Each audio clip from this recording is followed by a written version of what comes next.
আজকে আমি শুরু করতে চাচ্ছি আলোচনা প্রাচীন গ্রিক সভ্যতার একটা ঘটনা থেকে। সত্যিকার অর্থে গ্রিকদের অনেক বড় হিস্ট্রি আছে। আমরা যারা হিস্ট্রির স্টুডেন্ট আছি এখানে, আমরা এটা জানি খুব ভালো করে যে গ্রিকদের কিন্তু একটা প্রাচীন হিস্ট্রি আছে। তো গ্রিকদের সাথে খ্রিশ্চান রিলিজন মানে খ্রিশ্চানিজম যেটা আমরা বলি, এর একটা সম্পর্ক আছে। নবী ঈসা আলাইহিস সালামের যুগে ঈসা আলাইহিস সালামের কিছু হাওয়ারি ছিল। হাওয়ারি মানে হচ্ছে সাহাবি, মানে রাসূল সাল্লাল্লাহু আলাইহি ওয়াসাল্লামের ক্ষেত্রে আমরা বলি সাহাবি, ঈসা আলাইহিস সালামের ক্ষেত্রে আমরা বলছি হাওয়ারি। তো ঈসা আলাইহিস সালাম এর যে কাছের হাওয়ারি বা অনুসারী ছিলেন, তাদের মধ্যে দুজনকে তিনি প্রাচীন গ্রিকের, প্রাচীন বলতে বোঝাচ্ছি তৎকালীন সময়কার গ্রিকের একটা ছোট্ট নগরী ছিল। নগরীটার নাম আন্তাকিয়া। নগরের নাম হচ্ছে আন্তাকিয়া। এটা কিন্তু এখন সিরিয়ার মধ্যে পড়েছে। আমি কালকে ম্যাপ ঘাটাঘাটি করে দেখেছিলাম, এটা সিরিয়ার মধ্যে পড়েছে আর কি, এখনকার সিরিয়ার মধ্যে। তো এই সিরিয়ার সাথে গ্রিকদের, রোমানদের এবং খ্রিস্টানিজমের একটা সম্পর্ক আছে। এমনকি যখন খালেদ বিন ওয়ালিদ রাদিয়াল্লাহু আনহু তাদের সময় যখন এই যে পারস্য এবং রোম বিজিত হয়েছিল, তখনও কিন্তু এই জায়গাগুলো মুসলিমদের করতলগত হয়েছে। তো এই আন্তাকিয়া শহরের মানুষরা তৎকালীন সময় ছিল মুশরিক। এক কথায় কি ছিল? মুশরিক। আমরা মিলাতে পারি এটাকে আবু জেহেলের যুগের সাথে। আবু জেহেল, আবু লাহাব, উতবা, শাইবার যুগে যেমন একটা সমাজ ছিল শিরকে নিমজ্জিত, মূর্তি পূজা হতো, হ্যাঁ, মাধ্যম পূজা হতো, কবর পূজা হতো, মৃত মানুষের পূজা হতো ইত্যাদি। আবার যেমন আসহাবুল কাহাফের সময় দাকিয়ানুস বাদশার যে যুগটা ছিল, ওইটাও যেমন শিরকের মধ্যে ছিল। আবার ইব্রাহিম আলাইহিস সালামের সময় আজারের যুগটা, নমরুদের যুগটা যেমন ছিল, বা মুসা আলাইহিস সালামের সময় ফিরআউনের যুগটা যেমন ছিল, ঠিক ওই রকমই আন্তাকিয়ার যিনি রাজা ছিলেন ওই সময়কার যুগটা ছিল শিরক বা কুফরে নিমজ্জিত আর কি। তো এই ছোট্ট রাজ্যটাতে নবী ঈসা আলাইহিস সালাম তাওহীদের দাওয়াত দেওয়ার জন্য তার দুজন অনুসারীকে পাঠিয়েছিলেন। কয়জন ভাই? দুজন অনুসারীকে পাঠিয়েছিলেন। ওয়াদরিব লাহুম মাসালান আসহাবাল ক্বরিয়া। আল্লাহ পাক এটা সূরা ইয়াসিনের মধ্যে বলেছেন, 13 থেকে প্রায় 32 নম্বর আয়াত পর্যন্ত পুরো লম্বা আলোচনা আছে, কিন্তু এই খুঁটিনাটি বিষয়গুলো সূরা ইয়াসিনের মধ্যে নাই। এগুলো তাফসির আপনাকে ঘাটতে হবে। একটা তাফসির যদি পড়েন মন কলিজা ঠান্ডা হয়ে যাবে, অন্তত একটা, সেটা হলো তাফসিরে জালালাইন।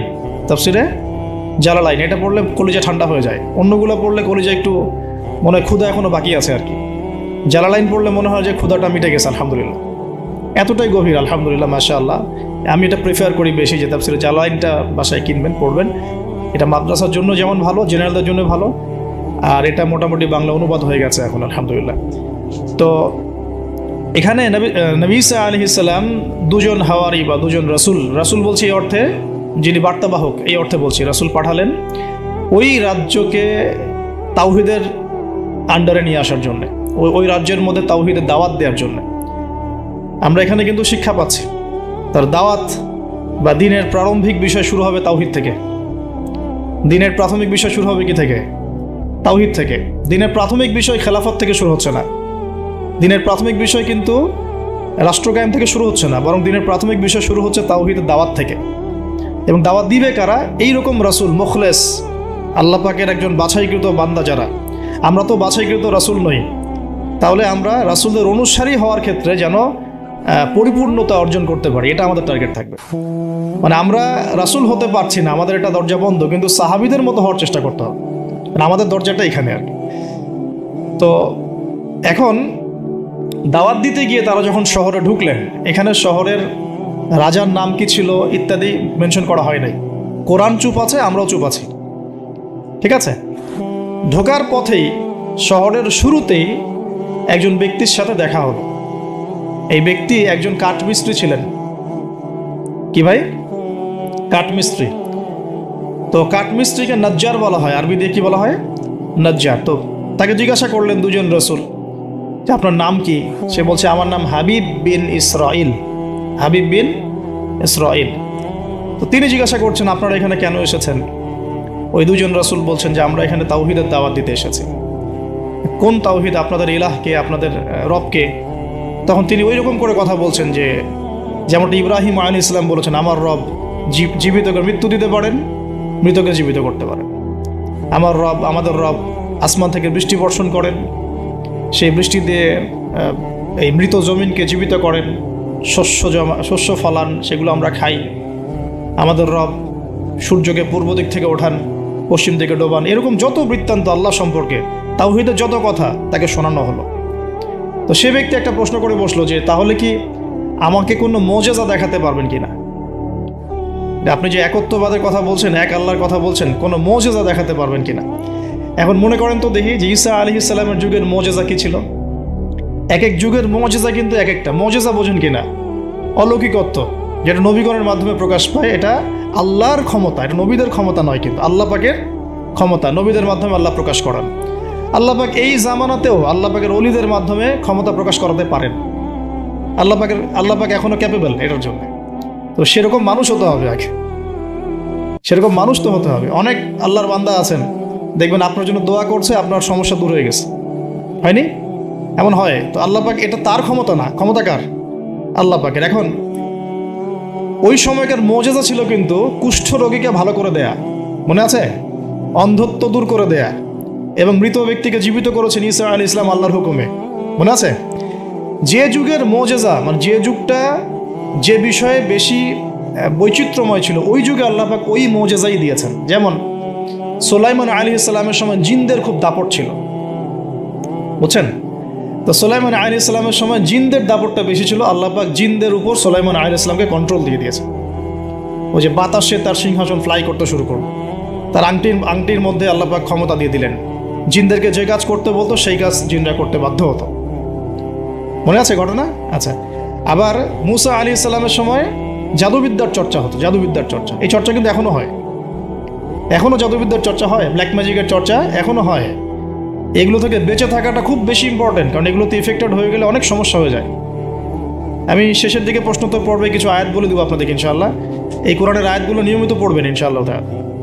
তো ওই সময় আল্লাহ পাক মুসা আলাইহিস সালামকে লাঠি দিয়ে জাদুবিদ্যার বিপরীতে মোজেজা দেখিয়েছে, মানে যখন যেটা তার বিপরীতে সেই মোজেজা, বুঝতে পারছেন? নবী সাল্লাল্লাহু আলাইহি ওয়াসাল্লামের যুগে কবি সাহিত্যের যুগ চলছে, একদম কাব্য সাহিত্য নিয়ে তারা খুব গর্ব করত। আল্লাহ পাক কোরআন নাজিল করলেন, সব সাহিত্য ধসে গেল।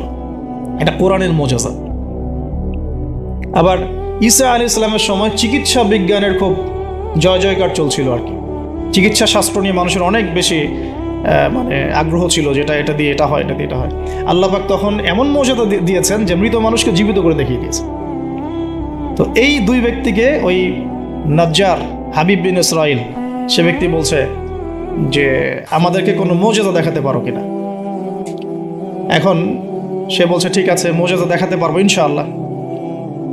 আমার এই সন্তান, আমার এই ছেলে দীর্ঘদিন থেকে চোখে অসুখে ভুগছে, এক চোখ নষ্ট হয়ে যাচ্ছে, তুমি শেফা দিতে পারবে কিনা আল্লাহর হুকুমে। আল্লাহ পাকের দরবারে তারা সেজদায় পড়ে গেলেন, আল্লাহর কাছে সাহায্য চাইলেন, তার চোখে হাত বুলালেন, আলহামদুলিল্লাহ চোখ ভালো হয়ে গেল। এগুলো কিন্তু কোনো গালগল্প নয়। এবার হাবিবে নাজ্জার, তার কিন্তু বিশ্বাস হয়ে গেল, হ্যাঁ এটা তাওহীদের ফসল, এটা তাওহীদের ফসল। এবার তিনি দেনানদেন সাক্ষ্য দিলেন যে আশহাদু আল্লা ইলাহা ইল্লাল্লাহ ওয়া আন্না মুহাম্মাদান, তখন ছিল না, তখন ছিল কি ঈসা রূহুল্লাহ ওয়া আবদুহু, এরকম একটা কালিমা ছিল তখন, ঠিক আছে? তো তিনি মুসলমান হয়ে যেটা করলেন, ওই জনপদের থেকে নির্জনতা অবলম্বন করা শুরু করলেন। তিনি মুসলমান হয়ে কিন্তু জনপদের ভিতর ঢুকে পড়েন নাই, প্রথমে একটু নির্জনতা অবলম্বন করা শুরু করলেন, কারণ সমাজের সবাই কিন্তু মুশরিক। এখন ওখানে যদি আপনি সরাসরি ঢুকে যান, ঢুকায় আপনি এখন যদি জোরে জোরে তাকবীর দেওয়া শুরু করেন, তাহলে তো রিমান্ড হবে আর কি। তো তিনি নিজেকে একটু সেফ করে একা একা ইবাদত করা শুরু করলেন। এখানে আমাদের শিক্ষা আছে কিন্তু। আমি এই হাবিবে নাজ্জারের ঘটনা, ওই তৎকালীন সময়কার ওই আন্তাকিয়া শহরের শিরক, এগুলোর সাথে আপনি বর্তমান বিশ্বকে মেলাতে পারবেন। এখনকার বিশ্বের অবস্থাও কিন্তু মোটামুটি এরকমই। অনেক আলোচনা আমি আগে করেছি বিগত লেকচারগুলোতে, যে এই ওয়ার্ল্ডের প্রতিটা ডিপার্টমেন্টেই শিরক আছে, একদম এডুকেশন থেকে শুরু করে, শিক্ষা থেকে শুরু করে পলিটিক্স পর্যন্ত সবখানেই শিরক আছে। কোনো জায়গায় শিরক বাদ নাই। ইকোনমিক্সেও শিরক আছে, সামাজিক কালচারে শিরক আছে, আমাদের চিন্তা দর্শনে শিরক আছে, আমাদের মিডিয়ার মধ্যে শিরক আছে, আমাদের বুদ্ধিজীবীদের মধ্যে শিরক আছে, আমাদের রাজনীতিবিদদের মধ্যে শিরক আছে, আমাদের ধর্ম নেতাদের মধ্যেও শিরক আছে কোনো কোনো জায়গায়, আছে না? আছে। যদি আপনি ভালো করে খিজরের মতো দেখতে শেখেন আপনি বুঝতে পারবেন এই ওয়ার্ল্ডটা শিরকের আন্ডারে আছে। তো এটা বাস্তব, সামনে মানুষ দেখবে এগুলো। এখন এই অবস্থায় হাবিবে নাজ্জার শহরে ঢুকে দাওয়াতি কাজ শুরু করেন নাই, একা একা তিনি নিজেকে তৈরি করেছেন, আগে তাস্কি আধ্যাত্মিক অর্থ অর্জন করার চেষ্টা করেছেন, ইবাদত বাড়িয়েছেন। এদিকে ওই দুজন রাসূল তারা শহরে প্রবেশ করলেন, বেশ কিছু সময় তারা মানুষকে দাওয়াত দেওয়ার চেষ্টা করলেন, কিন্তু মানুষ ইসলাম কবুল করছে না। ঠিক মক্কার অবস্থার মতোই। এই সূরাটা কোথায় নাজিল হয়েছে? মক্কায়। কোথায়? এই সূরা কিন্তু মদিনায় নাজিল হয় নাই। তাহলে এই সূরার মধ্য দিয়ে আল্লাহ পাক রাসূল সাল্লাল্লাহু আলাইহি ওয়াসাল্লামকে শিক্ষা দিচ্ছেন, সাহাবীদেরকেও শিক্ষা দিচ্ছেন। ঠিক মাক্কি পরিবেশের মতোই তৎকালীন পরিবেশটা ছিল। আর মাক্কি পরিবেশ মানে, আমি অনেকদিন আগে বলেছি, মাক্কি পরিবেশ মানে শিরক, মাক্কি পরিবেশ মানে সুদ, রিবা, মাক্কি পরিবেশ মানে হচ্ছে মাদক, মাক্কি পরিবেশ মানে জেনা, ব্যভিচার, মেয়েদের মানহানি আর গোত্রীয় হানাহানি, এগুলো মক্কা। মক্কা মানে এগুলা যেটা এখনকার ওয়ার্ল্ডে চলছে। আপনি যদি ছোট ছোট সেন্সে চিন্তা করেন না, তাহলে আমাদের সোসাইটিটাও মাক্কি। ছোট সেন্সে চিন্তা করেন, এখানে শিরক দিয়ে ভর্তি, রিবা সুদ দিয়ে ভর্তি, মাদক দিয়ে ভর্তি, মেয়েদের যে জেনা ব্যভিচার পর্নোগ্রাফি এগুলো দিয়ে ভর্তি, আর কি গোত্রীয় হানাহানি তো আছেই। এটা এখন পলিটিক্যাল হানাহানিতে রূপ নিয়েছে, কোনো কোনো জায়গায় ধর্মীয় হানাহানি হচ্ছে, মসজিদে ভাগাভাগি হচ্ছে। আছে মক্কার আদর্শ কিন্তু এখনও সমাজের মধ্যে আছে, খালি দার্শনিক দৃষ্টিভঙ্গিতে দেখতে শিখুন, একটু খিদিরের মতো দেখতে শিখুন। এখন দেখুন, এই দুজন রাসূল দাওয়াত দেওয়ার পর, দীর্ঘদিন দাওয়াত দেওয়ার পরে যখন মানুষ ইসলাম কবুল করছে না, তখন তারা প্রকাশ্যে মানে আল্লাহু আকবার, তাকবীর এটা দেওয়া শুরু করেছিল। যখনই বের হতেন তারা তাকবীর দিতেন, আল্লাহু আকবার, আল্লাহু আকবার, আল্লাহু আকবার, লা ইলাহা ইল্লাল্লাহ, লা ইলাহা ইল্লাল্লাহ, এভাবে প্রকাশ্য দাওয়াত দেওয়া শুরু করলেন। ঠিক আব্দুল্লাহ বিন মাসউদ রাদিয়াল্লাহু আনহুর মতো। নবী সাল্লাল্লাহু আলাইহি ওয়াসাল্লাম একদিন বললেন যে, কে আছো কুরাইশদেরকে কোরআন শোনাতে পারো? তারা তো কোরআন শুনতেই চায় না, কোরআন বললেই কানে আঙ্গুল ঢুকায় দেয়। হ্যাঁ, কোরআন বললেই তারা কাপড় দিয়ে মাথা আবৃত করে, এগুলো কোরআনে আছে কিন্তু। তখন আব্দুল্লাহ বিন মাসউদ, সুবহানাল্লাহ, রুয়াইয়াল গানাম বলা হতো তাকে, মানুষ তাচ্ছিল্য করতো, মানুষ তাকে তাচ্ছিল্য করতো। তার পা ছিল সরু, মানে চিকন সরু, পা দেখে আবু জেহেল হাসাহাসি করতো, সুবহানাল্লাহ। আর ওই পায়ের নিচেই আবু জেহেলের মৌত আল্লাহ লিখেছিলেন, সুবহানাল্লাহ। ওই পা দিয়ে তার আবু জেহেলের বুকের উপর পাড়া দিয়ে তিনি তাকে গর্দান কেটেছেন বদরের মাঠে। খালি 13 বছরের ব্যবধান, সময়ের ব্যবধান, খালি জাস্ট টাইম টক্স, মানে সময় কথা বলে না, সময় কথা বলে। এই আব্দুল্লাহ বিন মাসউদ রাদিয়াল্লাহু আনহুর পায়ের তলে আবু জেহেল আবার মারা গেছে। তো এই আব্দুল্লাহ বিন মাসউদ রাদিয়াল্লাহু আনহু বললেন যে, আমি শোনাবো কুরাইশদেরকে কোরআন ইনশাআল্লাহ। তারপর তিনি বের হয়ে কাবা ঘরের সামনে গিয়ে আর রহমান আল্লামাল কোরআন খালাকাল ইনসান এই তেলাওয়াত শুরু করলেন। বাস, মায়ের শুরু হলো। এখন যদি আপনি বের হয়ে সবার সামনে বলেন, আল্লাহর হুকুম ছাড়া কোনো হুকুম নাই, ইনিল হুকমু ইল্লা লিল্লাহ, আল্লাহর হুকুম ছাড়া কোনো হুকুম নাই, ওয়া মান লাম ইয়াহকুম বিমা আনজালাল্লাহ ফাউলাইকা হুমুল কাফিরুন, মায়ের একটা মাটিতে পড়বে? একটাও গায়েবী হয়ে যেতে পারেন আপনি, নাই, আউট অফ হিস্ট্রি। আপনি আপনার কথা মানুষ ভুলেই যাইতে পারে, হয় না এমন? আর যদি জাতিসংঘে গিয়ে বলেন যে যত বেজ আছে সব শিরকের উপর আছে, সারা ওয়ার্ল্ডের মধ্যে শুধু ইসলামিক খেলাফা চলবে, তাইলে কি হবে?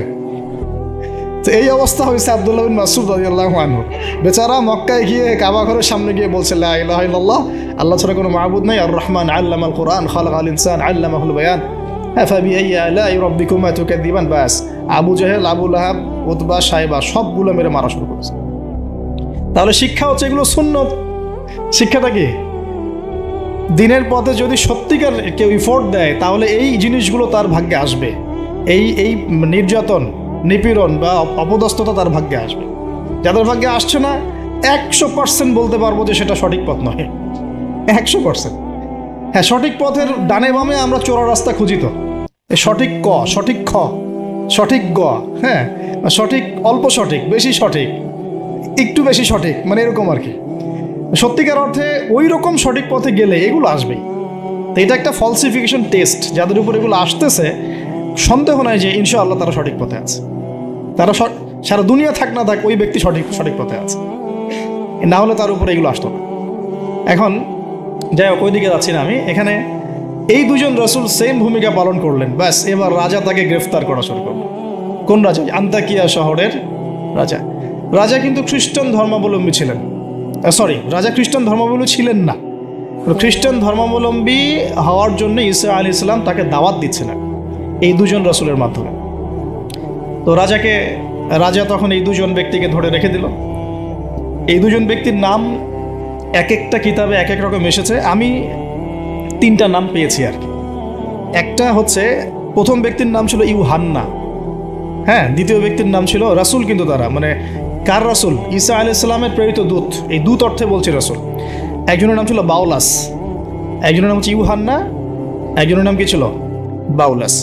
আর অন্য একটা বর্ণনা আসছে যে একজনের নাম ছিল সাদেক, আর একজনের নাম ছিল মাসদুক। একজনের নাম সাদেক, একজনের নাম মাসদুক। আচ্ছা, এই দুজন এখন গ্রেফতার। তো এবার তাদেরকে রেখে দেওয়া হয়েছে। ঈসা আলাইহিস সালাম আরও একজন ব্যক্তিকে তাদের সাহায্যের জন্য পাঠালেন। এটাই হলো কোরআনের এই আয়াতটা, যে ওয়াদরিব লাহুম মাসালান আসহাবাল ক্বরিয়া ইয জাআহাল মুরসালুন ইয আরসালনা ইলাইহিম ইসনাইন ফাকাযযাবুহুমা ফাআজ্জাজনা বিসালিস। যখন তাদের দুইজনকে অস্বীকার করা হলো, আমি আরও একজনকে পাঠালাম। এই আরও একজনের নাম হচ্ছে আপনার শামউন। কি নাম? শামউন। এই শামউন ছিল খুবই বিচক্ষণ। এখান থেকে আমাদের শিক্ষা আছে একটা, দাওয়াতি কাজ করতে চান, দিন নিয়ে চলতে চান, দিন প্রচার করতে চান, বা দিন নিয়ে বড় স্বপ্ন দেখেন, এই শামউনের মধ্যে শিক্ষা আছে। কীরকম শিক্ষা? এই শামউন গিয়ে সরাসরি তাদেরকে বলল না যে আমি ওদের দুজনকে বাঁচাতে আসছি, বরং শামউন নিজের পরিচয় গোপন করে ফেলছে। শামউন নিজের পরিচয় গোপন করে সে অর্ডিনারি মানুষের রূপে সমাজে মেলামেশা শুরু করলো। সে মোটামুটি একটা ছদ্মবেশ ধারণ করেছে আর, এবং আস্তে আস্তে আস্তে আস্তে রাজার ঘনিষ্ঠ মানুষদের সাথে তার একটা সম্পর্ক তৈরি হয়েছে। এমনও বহু মানুষ কিন্তু এখন সমাজের মধ্যে আছে না? সরাসরি ইমান জানান দিতে পারে না, কিন্তু ভিতরে ভিতরে ইসলামকে সমর্থন করে, আছে না? আমাদের প্রতিটা ডিপার্টমেন্টে এমন ভাই বোন আছে কিন্তু, যারা ইসলামকে মন থেকে সাপোর্ট করে, কিন্তু হয়তো চাকরির ভয়, এটার ভয় মানে এক্সপোজ করতে পারে না। তো প্রথমত সে সেভাবে নিজেকে গুটিয়ে নিল। এক পর্যায়ে রাজার কাছে তার নাম ছড়িয়ে পড়লো। সে একদিকে তাদের সাথে মেশে, আরেকদিকে সে আল্লাহর কাছে দোয়া করে, নামাজ পড়ে, সেজদা করে। সে কিন্তু একজন আধ্যাত্মিক গুণে গুণান্বিত মানুষ। এক পর্যায়ে রাজার দৃষ্টি আকর্ষিত হলো তার প্রতি। ওই ইউসুফ আলাইহিস সালামের প্রতি রাজার দৃষ্টি আকর্ষিত হয়েছিল না? স্বপ্নের ব্যাখ্যা কেউ দিতে পারে না, ইউসুফ দিয়ে দিলেন। 7 বছর দুর্ভিক্ষ হবে, ওকে আমার কাছে নিয়ে আসো, ওকে আমার কাছে নিয়ে আসো, আমি তাকে আমার নিকটস্থ কাছের মানুষ বানিয়ে দিব।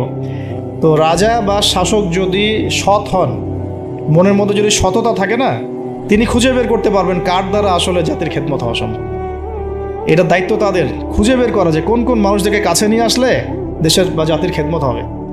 এই সৎ সাহস তো সবাই দেখাতে পারে না এখন এই ব্যক্তি, এই রাজা মোটামুটি এদিক থেকে বিচক্ষণ ছিল। সে এই শামউনকে কাছাকাছি নিয়ে আসলো, নিয়ে এসে বলল যে তোমার সব কথাবার্তা আমার কাছে খুব ভালো মনে হয়, তোমার জ্ঞানতাত্ত্বিক কথাবার্তাগুলো তুমি বলো, এগুলো খুব ভালো মনে হয়, তো তুমি আমার কি উপকার করতে পারো?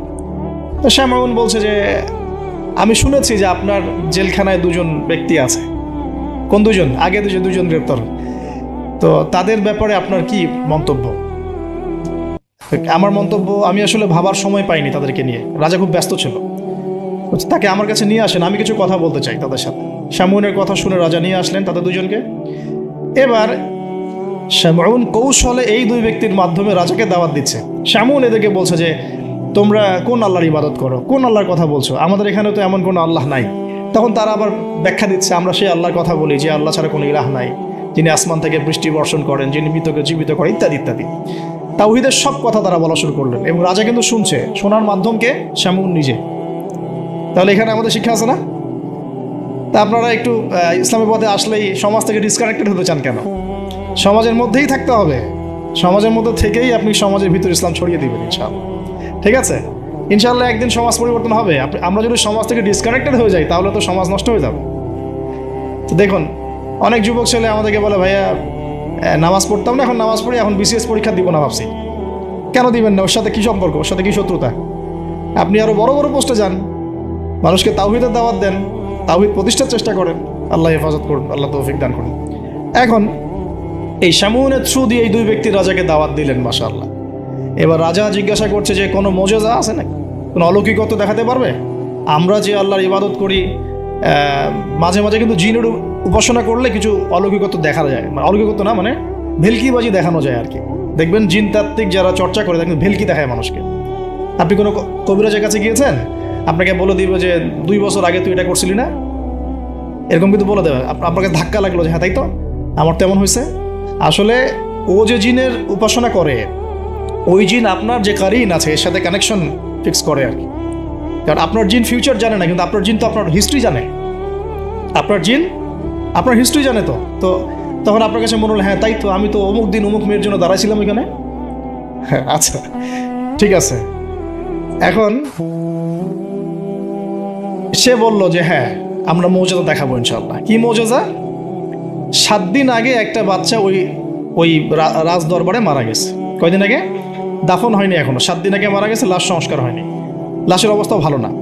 এখন এই 2 ব্যক্তি আল্লাহকে সব দোয়া করলেন, আল্লাহ আজকে যদি তুমি মৌজাদা আমাদের হাত দিয়ে আমাদের মাধ্যমে দেখাও, ইনশাআল্লাহ এরা তাওহীদের উপর চলে আসবে। তো আল্লাহ রাব্বুল আলামিন মুআজিজা দেখালেন, ওই 7 দিনের মৃত বাচ্চা জীবিত হয়ে উঠল। এবার জীবিত হয়ে সে বলে উঠল যে আমি আসমানে দেখেছি, এই বাচ্চা বলছে এবার, আমি আসমানে দেখেছি একজন সুন্দর মানে চুলের বর্ণনা দেওয়া হয়েছে যে আমরা যেটাকে সিল্কি চুল বলি আর কি, লম্বা কাত পর্যন্ত সিল্কি চুলওয়ালা একজন মানুষ, একজন ব্যক্তি 3 জনের জন্য আল্লাহর কাছে দোয়া করছে। কয়জনের জন্যে? তার মানে সে মেবি ঈসা আলাইহিস সালামের দিদার পেয়েছে, মেবি, আল্লাহ ভালো জানেন, এটা বারজাক। এখন রাজা এবার হকচকিয়ে গেল 3 জনকে, কি আমরা তো 2 জন জানি, 3 জনকে। তখন ওই ব্যক্তি বলছে শামউন একজন, এই ব্যক্তি একজন। তখন শামউন দেখলেন যে রাজার এর উপর বেশ প্রতিক্রিয়া সৃষ্টি হয়েছে কথার উপরে। তখন শামউন আরো বড় চাপ দিল এই 2 জনকে যে না, তোমাদের এটা হয়তো কোনো জাদু হতে পারে।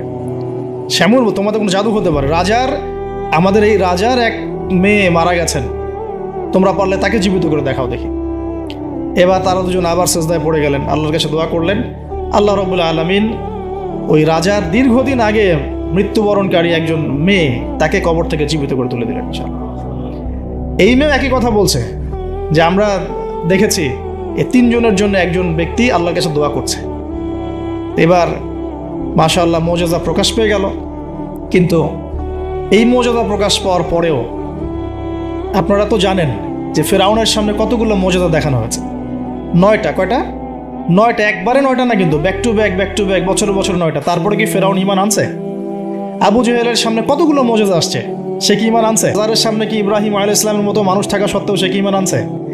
এরকম বহু মানুষ পৃথিবী থেকে চলে গেছে যাদের সামনে অগণিত মুআজিজা আসার পরেও ঈমান নিয়ে আসেনি। আবার অনেক মানুষ এক দোয়ার বরকতে ঈমান নিয়ে চলে আসছে। খালিদ বিন ওয়ালিদের কথা শুনুন। খালিদ বিন ওয়ালিদ রাদিয়াল্লাহু আনহু উহুদে যুদ্ধ করেছেন ইসলামের এগেনস্টে। যখন নবী সাল্লাল্লাহু আলাইহি ওয়াসাল্লাম বিদায় হজের আগে যখন তিনি ওমরা করেছেন, বিদায়ের ওমরা হজটা কাজা করেছেন, ওই সময় তিনি এসে শুধু একটা চিরকুট লিখে দিয়েছিলেন যে যদি খালিদ মুসলমান হতো তাহলে তার জন্য কতই না ভালো হতো। নবীজি এটাও বলেননি খালিদ আসো ইসলাম কবুল করো, তোমার আগের সব গুনাহ মাফ হয়ে যাবে, এটা এতটুকু বলেন নাই। নবীজি বলেছেন, খালি চিরকুটে লিখে দিয়েছেন যে যদি খালিদ ইসলাম কবুল করতো তাহলে কতই না ভালো হতো। এই একটা কথাই তার মনে এমন দাগ কেটেছে, তিনি নিজে গিয়ে মদিনা ইসলাম কবুল করে আসছেন। আর তারপরে তো জানেন তার হাতে ইসলামের কতগুলো বিজয় হয়েছে, প্রায় 80 থেকে 100টা ব্যাটেল তিনি লড়ছেন ইসলামের জন্য, এবং কোনো ব্যাটেলেই তিনি কিন্তু পরাজিত হন নাই। তাকে বলা হয় সাইফুল্লাহ, আল্লাহর তরবারি। এখানে একটা কথা বলি, এই মানুষকেও শয়তান ওয়াসওয়াসা দিত। এই খালিদ বিন ওয়ালিদ রাদিয়াল্লাহু আনহুকেও এই যে বললাম না, চোখ লাগা, বদনজর, ওয়াসওয়াসা, এই সমস্যা হতো। এই সমস্যাগুলো আমাদেরও হয়, হ্যাঁ, এবং এই অনলাইনের মাধ্যমে এটা বেশি হয়। তখন তিনি এসে নবীজিকে বলছিলেন যে আমাকে একটা দোয়া শিখায় দেন ইয়া রাসূলুল্লাহ। তিনি কিন্তু বীর বিক্রম, একজন সাহসী বীর সাহাবী। নবী সাল্লাল্লাহু আলাইহি ওয়াসাল্লাম তাকে দোয়া শিখিয়ে দিয়েছেন যে আউযু বিকালিমাতিল্লাহি তাম্মা মিন কুল্লি শাইতানি ওয়া হাম্মা ওয়া মিন কুল্লি আইনিন লাম্মা। একটা জায়গা আছে আউযু বিকালিমাতিল্লাহি তাম্মাতি মিন গাদাবিহি ওয়া ইকাবিহি ওয়া শাররি ইবাদিহি ওয়া মিন হামাজাতি শায়াতিন ওয়া আন ইয়াহদুরুন। দেখেন কোথা থেকে কোথায় আসলাম। এখন মুআজিজা দেখার পরেও তো বহু রাষ্ট্রপ্রধান ইসলাম কবুল করেছে। এখনও তো আপনার সামনে আমার সামনে মুআজিজা পড়ে আছে। কি মুআজিজা? কোরআন। কেউ কোরআন নিয়ে একটা ভুল প্রমাণ করুক, একটা বিধান প্রমাণ করুক যে মানবতা বিরোধী, বা এটা এই যুগে চলে না, ওই যুগে চলতো, এর মধ্যে এক জাররা পরিমাণ ভুল কেউ বের করতে পারে কিনা দেখুক। তারপরেও তো মানুষ কোরআন মেনে চলছে না। ব্যাপারটা এরকম হচ্ছে না? এখন রাজার সামনে অনেকগুলো মুআজিজা দেখানো হয়েছে ঠিকই, কিন্তু রাজা তাদেরকে কবুল করে নাই। ফিনিশিং হলো এটা। এবার এই 3 জনকে শাস্তি দেওয়া হবে। শামউনের আসল রূপ তো প্রকাশ পেয়ে গেছে। এবার শ্যামউনের কি আসল রূপ প্রকাশ পেয়ে গেছে। এবার তিনজনকে শাস্তি দেওয়ার প্ল্যান করা হয়েছে। তখন তারা আল্লাহর কাছে দোয়া করলেন যে আল্লাহ আমাদেরকে জালেমের জুলুম থেকে আল্লাহ হেফাজত করুন। তো তাদেরকে আটকে রাখা হয়েছে, পাথর নিক্ষেপ করে হত্যা করা হবে, এটা হচ্ছে রায় ওদের। ওই সময়কার রায়গুলো এমন ছিল, রজম করে হত্যা করা হবে, বা বড় বড় কিছু গাভী ছিল ওদের, সোনার দিয়ে তৈরি বা পিতল দিয়ে তৈরি, এর ভিতরে মানুষকে ঢুকিয়ে নিজ দিয়ে আগুন জ্বালিয়ে দেওয়া হতো। চিন্তা করতে পারেন। তারপরে শুলদণ্ড ছিল, পিছনের রাস্তা দিয়ে লোহা আছে না, পেঁচানো লোহা বাকিয়ে ঢুকে মাথার মগজ দিয়ে বের করে দেওয়া হতো। এগুলো ছিল শুলদণ্ড। একজন সাহাবী খুবাইব রাদিয়াল্লাহু আনহুকে এইভাবে দণ্ড দিয়ে হত্যা করা হয়েছে, নাউযুবিল্লাহ। সুবহানাল্লাহ। আল্লাহ পাক তাকে জান্নাতের শীর্ষ মর্যাদা দান করুন দোয়া করে। তো এবং তিনি ওই যে বলেছিলেন ইন্তেকালের আগে, লাস্তু উবালি হিনা উকতালু মুসলিমান আলা আই জামবিন কানা লিল্লাহি মাসরাই। ওনাকে বলা হচ্ছিল যে তোমার জায়গায় মুহাম্মদ সাল্লাল্লাহু আলাইহি সাল্লামের যদি নখ কেটে ফেলি তুমি কি মুক্তি নিবা? তো তখন তিনি বলেছিলেন যে লাস্তু উবালি হিনা উকতালু মুসলিমান, আমি কোনো পরোয়াই করি না যখন আমাকে মুসলমান রূপে শহীদ করা হচ্ছে। আলা আই জামবিন কানা লিল্লাহি মাসরাই, আমাকে যেদিকেই পাশ ফেরানো হোক না কেন সেটা আল্লাহর জন্যই। ওয়াযালিকা লিল্লাহি ওয়া ইয়াশা, তিনি এমন একজন ইলাহ যিনি চাইলে ইউবারিকা আলা ফি কুল্লি শিলুইন মুমাজ্জা, তিনি আমার প্রত্যেকটা গোস্তের টুকরায় হাড্ডিতে বরকত দিতে পারেন। তো এই সাহাবীর ইন্তেকালের খবর মদিনায় পৌঁছে যায়। এটা পড়ে নিয়েন, এটা রাজির ঘটনা, রাজির ঘটনার মধ্যে পাবেন। সিরাত অবশ্যই পড়বেন, আর আমার জন্য দোয়া করবেন যে আমি চেষ্টা করছি আগামী বইমেলা আসার আগেই সিরাতের উপর একটা অনবদ্য কিতাব লেখার জন্য। আল্লাহ পাক তৌফিক দান করুন। সমস্ত সিরাতের বইগুলোকে একত্রিত করে, এবং আমার টুকটাক কিছু গবেষণা আছে ভাঙাচুরা, সহজ সাধ্যভাবে যাতে ইয়াং জেনারেশন খুব সহজে বুঝতে পারেন সিরাটাকে, একটা মোটামুটি 500,000 পৃষ্ঠা একটা বই আসবে ইনশাআল্লাহ আযজা ওয়া জাল্লা। আল্লাহ পাক তৌফিক দান করুন। তো অনেকে অনেক টপিকের কথা বলেছিলেন আমাকে যে এটা নিয়ে লিখেন, এটা নিয়ে লিখেন, ভাই এটা নিয়ে লিখেন, ভাই আখিরুজ্জামান নিয়ে লিখেন, ঠিক আছে? তো আমি বললাম যে না, আগে রাসূল সাল্লাল্লাহু আলাইহি ওয়াসাল্লামের বরকত দিয়ে শুরু হবে ইনশাআল্লাহ। আল্লাহর নবীর বরকত যার কপালে নসিব হবে ইনশাআল্লাহ তার ফিউচারটা ভালো হবে। তো আল্লাহ পাক আমাদেরকে সহজ করুন, তৌফিক দান করুন। এখন এখানে এই তিনজনকে আটকে রাখার পর যেটা বলছিলাম, এবার তাদেরকে পাথর নিক্ষেপ করে হত্যা করার কথা বলা হয়েছে, আর তারা এখানে আল্লাহর কাছে দোয়া করছেন। এর ফলশ্রুতিতে ওই রাজ্যের মধ্যে দেন দুর্ভিক্ষ শুরু হয়ে গেল। কি হলো ভাই? একদম দুর্ভিক্ষ। ওয়ার্ল্ড কি আসতেছে দুর্ভিক্ষের দিকে? আসতেছে, সবর করেন। তো এখন আমি একটা লেকচারে বলেছিলাম যে এই ইকোনমিক স্যাংশন বা ইকোনমিক ইনফ্লুয়েশন যেগুলো হয়, এগুলো থেকে বাঁচার জন্য সূরা ইউসুফের মধ্যে একটা হেদায়েত আছে। ওই সূরা ইউসুফ আলাইহিস সালামের 7 বছর মেয়াদি যে পরিকল্পনা, ওই পরিকল্পনা যদি কেউ বাস্তবায়ন করে কোনো রাষ্ট্রে দুর্ভিক্ষ হবে না ইনশাল্লাহ। যদি হয়ও, আল্লাহর হুকুমে যদি হয়ও, ইনশাল্লাহ জনগণ না খেয়ে মরবে না। ওই 7 বছরের মেগা পরিকল্পনা কি সেটা একটু সূরা ইউসুফ ঘাটে দেখেন। তার মূল জিনিসটাই হচ্ছে অপচয় নষ্ট করা, অপচয়টাকে রোধ করা। অপচয় নষ্ট করা না, মানে অপচয়কে রোধ করা, সমস্ত রকম অনিয়ম বন্ধ করা, এবং ফিউচারের জন্য খাবার এবং সম্পদগুলো সঞ্চয় করতে থাকা। যেমন আমরা কিন্তু অনেক অপচয় করি, খাবার নষ্ট করি, গ্যাস নষ্ট করি, তেল নষ্ট করি, অনেক নষ্ট করি, কিন্তু আবার প্রয়োজনের চেয়ে বেশি ব্যবহার করি। আবার দেখা যায় যে অনেক প্রকল্প হাতে নিচ্ছি কিন্তু পুরোপুরি বাস্তবায়িত হচ্ছে না, দুর্নীতি হচ্ছে, ইত্যাদি ইত্যাদি। এইগুলোকে যদি বন্ধ করা যায়, আপনি ইন ফিউচার একটা জাতির ইকোনমিক বিষয়টা সাস্টেইন করতে পারবেন ইনশাআল্লাহ। তো আমি ইকোনমিক্স নিয়ে অন্য একদিন ইনশাআল্লাহ কোনো একটা সেমিনার করবো ইনশাআল্লাহ তাআলা। আজকে বলছি এতটুকু যে ইউসুফ আলাইহিস সালামের অর্থনৈতিক যে মেগা পরিকল্পনা 7 বছর, এটা যে নিতে পারবে, যে সমাজ, যে রাষ্ট্র গেইন করবে ইনশাআল্লাহ, সাকসেস। এই জিনিসগুলো আমাদের ঊর্ধ্বতন কর্তৃপক্ষ থেকে বোঝানো উচিত, দাওয়াতটা পৌঁছানো উচিত। হয়তো বা তারা জানেন না, এমন হতে পারে যে তাদেরকে যুগের সাথে তাল মিলিয়ে কেউ বোঝাতে পারেনি এখন পর্যন্ত, এমন হতে পারে। এই জন্য আমরা সবার প্রতি আমভাবে দাওয়াতের নসিহত করব, কারোর প্রতি আমরা কোনো শত্রুতা পোষণ করতে যাব না। কারণ আমাদের সমাজের এই মানুষগুলো কিন্তু আমাদেরই ভাই, আমাদেরই বোন, আমরাই।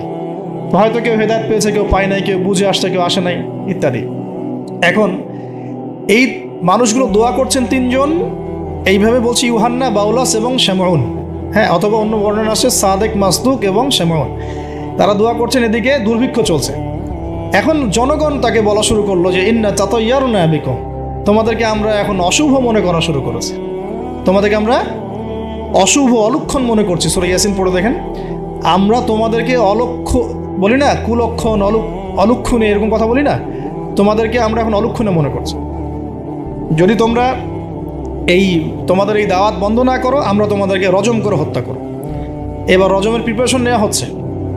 এবার সেই ঘটনা, ওয়াজা মিন আকসাল মাদিনাতি রাজুলুন ইয়াসআ। এবার ওই মদিনা মানে কিন্তু নগর, মদিনা মানে একটা শহর, মদিনা মানে ওই শহরের দূরবর্তী একটা জায়গা থেকে, দূরবর্তী জায়গা মানে কোনটা, ঢোকার এন্ট্রেন্সটা, ওই যে হাবিবে নাজ্জার মনে আছে, ওয়াজা মিন আকসাল মাদিনাতি রাজুলুন ইয়াসআ, একজন ব্যক্তি দৌড়ে আসলো, ইয়াসআ মানে দৌড়ে আসলো, ইয়াসআ ক্বালা ইয়া কওমি ইত্তাবিউল মুরসালিন, দৌড়ে এসে তখন তার ওই ব্যক্তি কওমকে বলছে, হে আমার কওম, এই রাসূলদের অনুসরণ করো। সুবহানাল্লাহ। কোন ব্যক্তি এটা? তাহলে এখানে আমাদের যারা সাধারণ মুসলিম আছে আমাদের শিক্ষা আছে নাকি? হাবিবে নাজ্জার কত বড় একটা সাহসিকতার পরিচয় দিল এখানে। দেখেন, সে দৌড়ে এসে যখন শুনতে পারলো যে ওই রাসূলদেরকে হত্যা করার প্রিপারেশন নেওয়া হয়েছে, দৌড়ে এসে কওমকে বলছে, হে আমার পুরো কওম, তোমরা রাসূলকে অনুসরণ করো। ইত্তাবিউ মান লা ইয়াসআলুকুম আজরান ওয়া হুম মুহতাদুন, তোমরা সেই রাসূলদের অনুসরণ করো যারা তোমাদের কাছে কোনো প্রতিদান চাচ্ছে না এবং তারা হেদায়েত প্রাপ্ত আছে। সুবহানাল্লাহ। ওয়া মা লিয়া লা আ'বুদু আল্লাযী ফাতারানি ওয়া ইলাইহি তুরজাউন। তাকে এবার এই হাবিবে নাজ্জারকে ধরা হয়েছে, তুইও আর এই গ্রুপে আসিস, তাহলে ওকেও ধরে মানে মারার প্রিপারেশন নেওয়া হয়েছে এবং তার রজমটা আগে করা হয়েছে আর কি। এই তাফসীর বলছে যে এই রজমটা আগে করা হয়েছে, শেষ পর্যন্ত এই রাসূলদেরকে হত্যা করা হয়েছে কিনা এটা আমি স্পষ্ট করে পাইনি, কিন্তু এই হাবিবে নাজ্জারকে যে হত্যা করা হয়েছে এটা স্পষ্ট করে পেয়েছে, একদম স্পষ্ট করে জালালাইনে আসছে এই জিনিসটা। এখন এই তাকে ধরা হলো, তুইও তাদের গ্রুপের মধ্যে একজন। তো সে বলছে, ওয়া মা লিয়া লা আ'বুদু আল্লাযী ফাতারানি ওয়া ইলাইহি তুরজাউন, আমি কেন আল্লাহর ইবাদত করব না? তার অ্যানসারটা এরকম, আমি কেন আল্লাহর ইবাদত করব না যে আল্লাহ আমাকে এভাবে সৃষ্টি করেছেন এবং তার কাছে আমাকে ফিরে যেতে হবে? কোন লজিকে আমি তার ইবাদত করব না? মানে তাওহীদের যত রকম সংজ্ঞা তিনি শেখালেন, বললেন, বোঝালেন, মানুষ বুঝতে চাইল না। এবার তাকে রজম করা হচ্ছে এবং সুবহানাল্লাহ, ওয়া মা লিয়া লা আ'বুদু আল্লাযী ফাতারানি ওয়া ইলাইহি তুরজাউন আ'তাখিযু মিন দুনিহি আলিহা ইন ইউরিদনি আর-রাহমানু বিদুররিন লা তুগনি আন্নী শাফাআতুহুম শাইআ ওয়া লা ইউনকিযুন ইন্নী ইযাল লাফি দালালিম মুবিন। তিনি বলছেন যে আল্লাহ আমাকে সৃষ্টি করেছেন, সে আল্লাহর আমি ইবাদত না করে আমি কার ইবাদত করব?